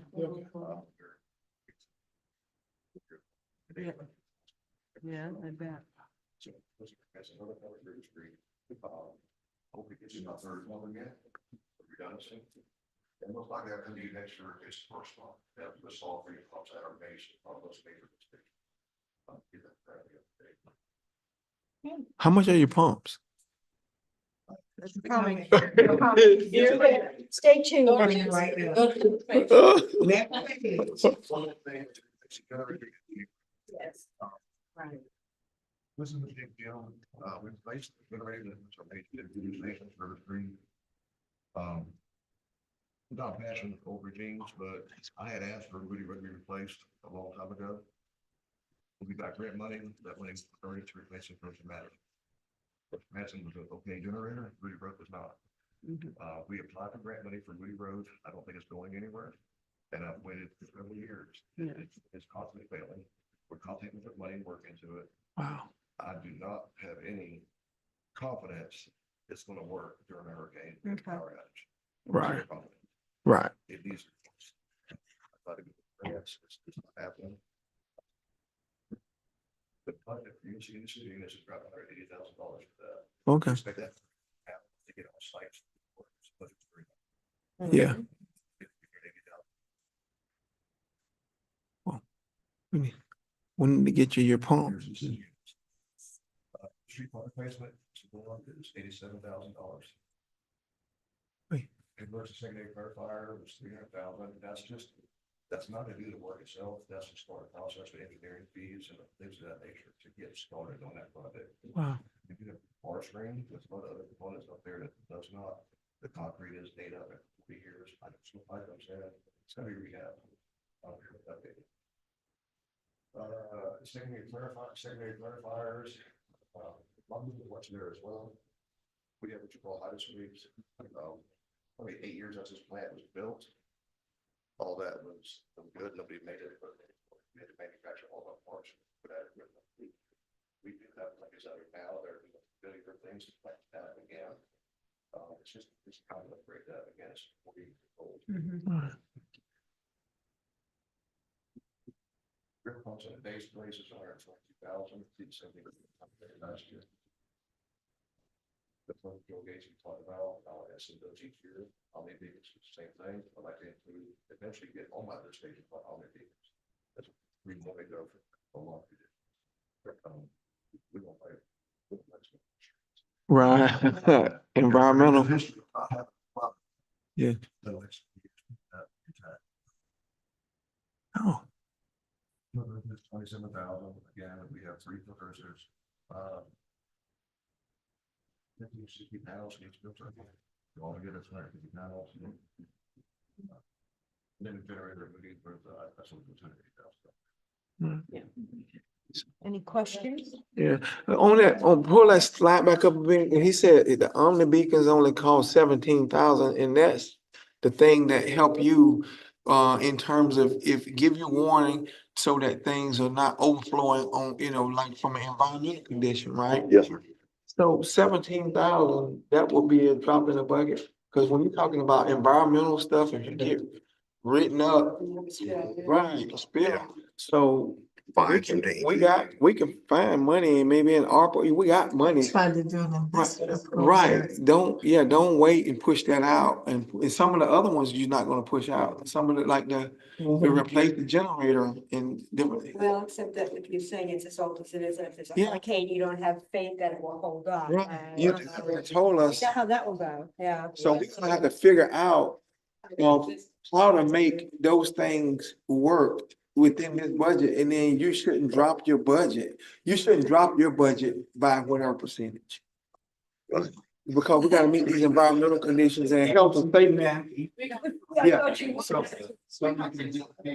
We'll figure it out, but whatever your stuff that you need, we gotta get it.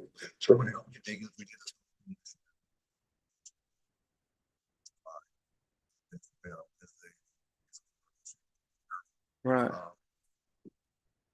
Come back and look at, we'll hold all those things together. Right. What's progress to see, that's So that's something I'm going to add to our budget every year to increase and expand the omnis with more diversification. Right. It's something that it's not new technology, but it's very good technology. It's not that expensive. We buy the material, we can install ourselves. Right. Without paying installation fees, nothing like that. There is a cost associated with omnis. It is a call service.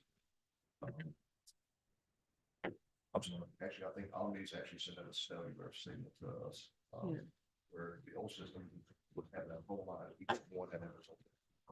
Right. And this is much negative based.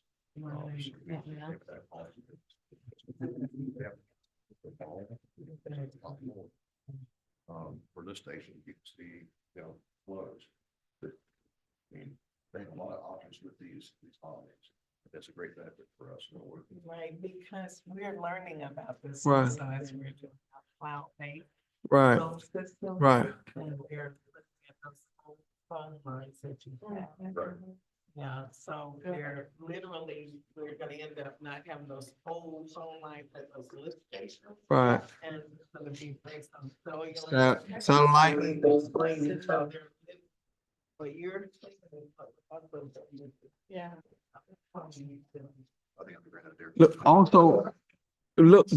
But then there's also satellite that you can probably consider too.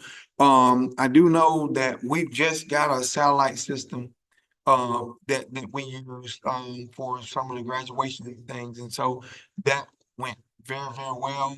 And the weather system, if our network went down, that we had satellite, and they actually ran it on the satellite system, the whole all the graduation ceremony. So that's something you probably want to look at. So I agree, if we had the money this year for that generator for Moody Road, I'm all for it, to be honest.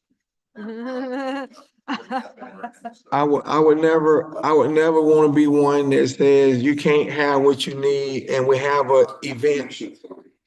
Now, just to make, we have a contingency plan, we have a big pump that we handle a lot of service. Right. Upgrades coming into development. We need it to be done right. In the future. Yeah. So, yeah, if we can find money this year, I'm getting a generator. You're telling us before anything happens, so. Thank you. Fair warning. Thank you. Imagine nobody else, but I've been trying to replace that generator for about 4 years. Oh. Getting denied or changed. Mm. Can't be- Okay, okay. I can't be quiet. That's okay. Thank you for that. We appreciate it. I hate that. We're good. Happen. I hate that happen to you. Now we know. You know, whenever you have situations like that, if you can't get it past your city manager or whoever is in the role, you need to raise it up to because at the end of the day, it impacts environmental stuff, safe and healthy and safe and healthy. Community health and safety. Yeah, we don't want that, yeah. There was our opinion, they felt like First and Madison being. They can't tell you, your job, you're the expert in that. Thank you. You give that, you just let the commission know, you can let your manager know, right? But let the commission know what we're facing. Because a lot of times, things don't make it to the commission that should. That's what There you go. Anyway, Now we know. Thank you so much. Yeah. Thank you. Thank you. Yeah, Joe. Oh, the man. Seriously. So I've heard me say this before, is you're only as good as the people who work for you, right? Yeah. That crew. Amazing. Those are people who do things for me every day. Yeah. I trust them. You have a great team. Including my operations manager. You're talking over 100 years in my top staff. Wow. Just read. No. So you talk about my job, but. Yeah. No, that's great. Yeah, absolutely. You have any other questions for me? No, just comments. You're amazing staff, but I think it's also a testament to you and your leadership and support of them. So I would tell you guys, a hope for Palatka. We hear a lot, but thank you, you guys. Words don't even seem like enough, but we'll try to show you the money. That's all. If I have to fight for every last penny, that's what I want to do. I appreciate it. And I appreciate that. Yes. Well, Hands-on perspective, the people that know. absolutely. Yeah. I think it's very important. Right. I'm glad we have this opportunity to actually explain it to you. Yes. To do. Me too. Subject matter experts. Absolutely. Thank you, we appreciate that. Yeah. Commissioner Coyle, Received. you But have anything? certainly I want to Mr. Cuddy, you want- No. You didn't have dinner. You didn't have dinner. Yeah, I mean. None of us did. So go ahead, I ain't say every time, I just say sometimes.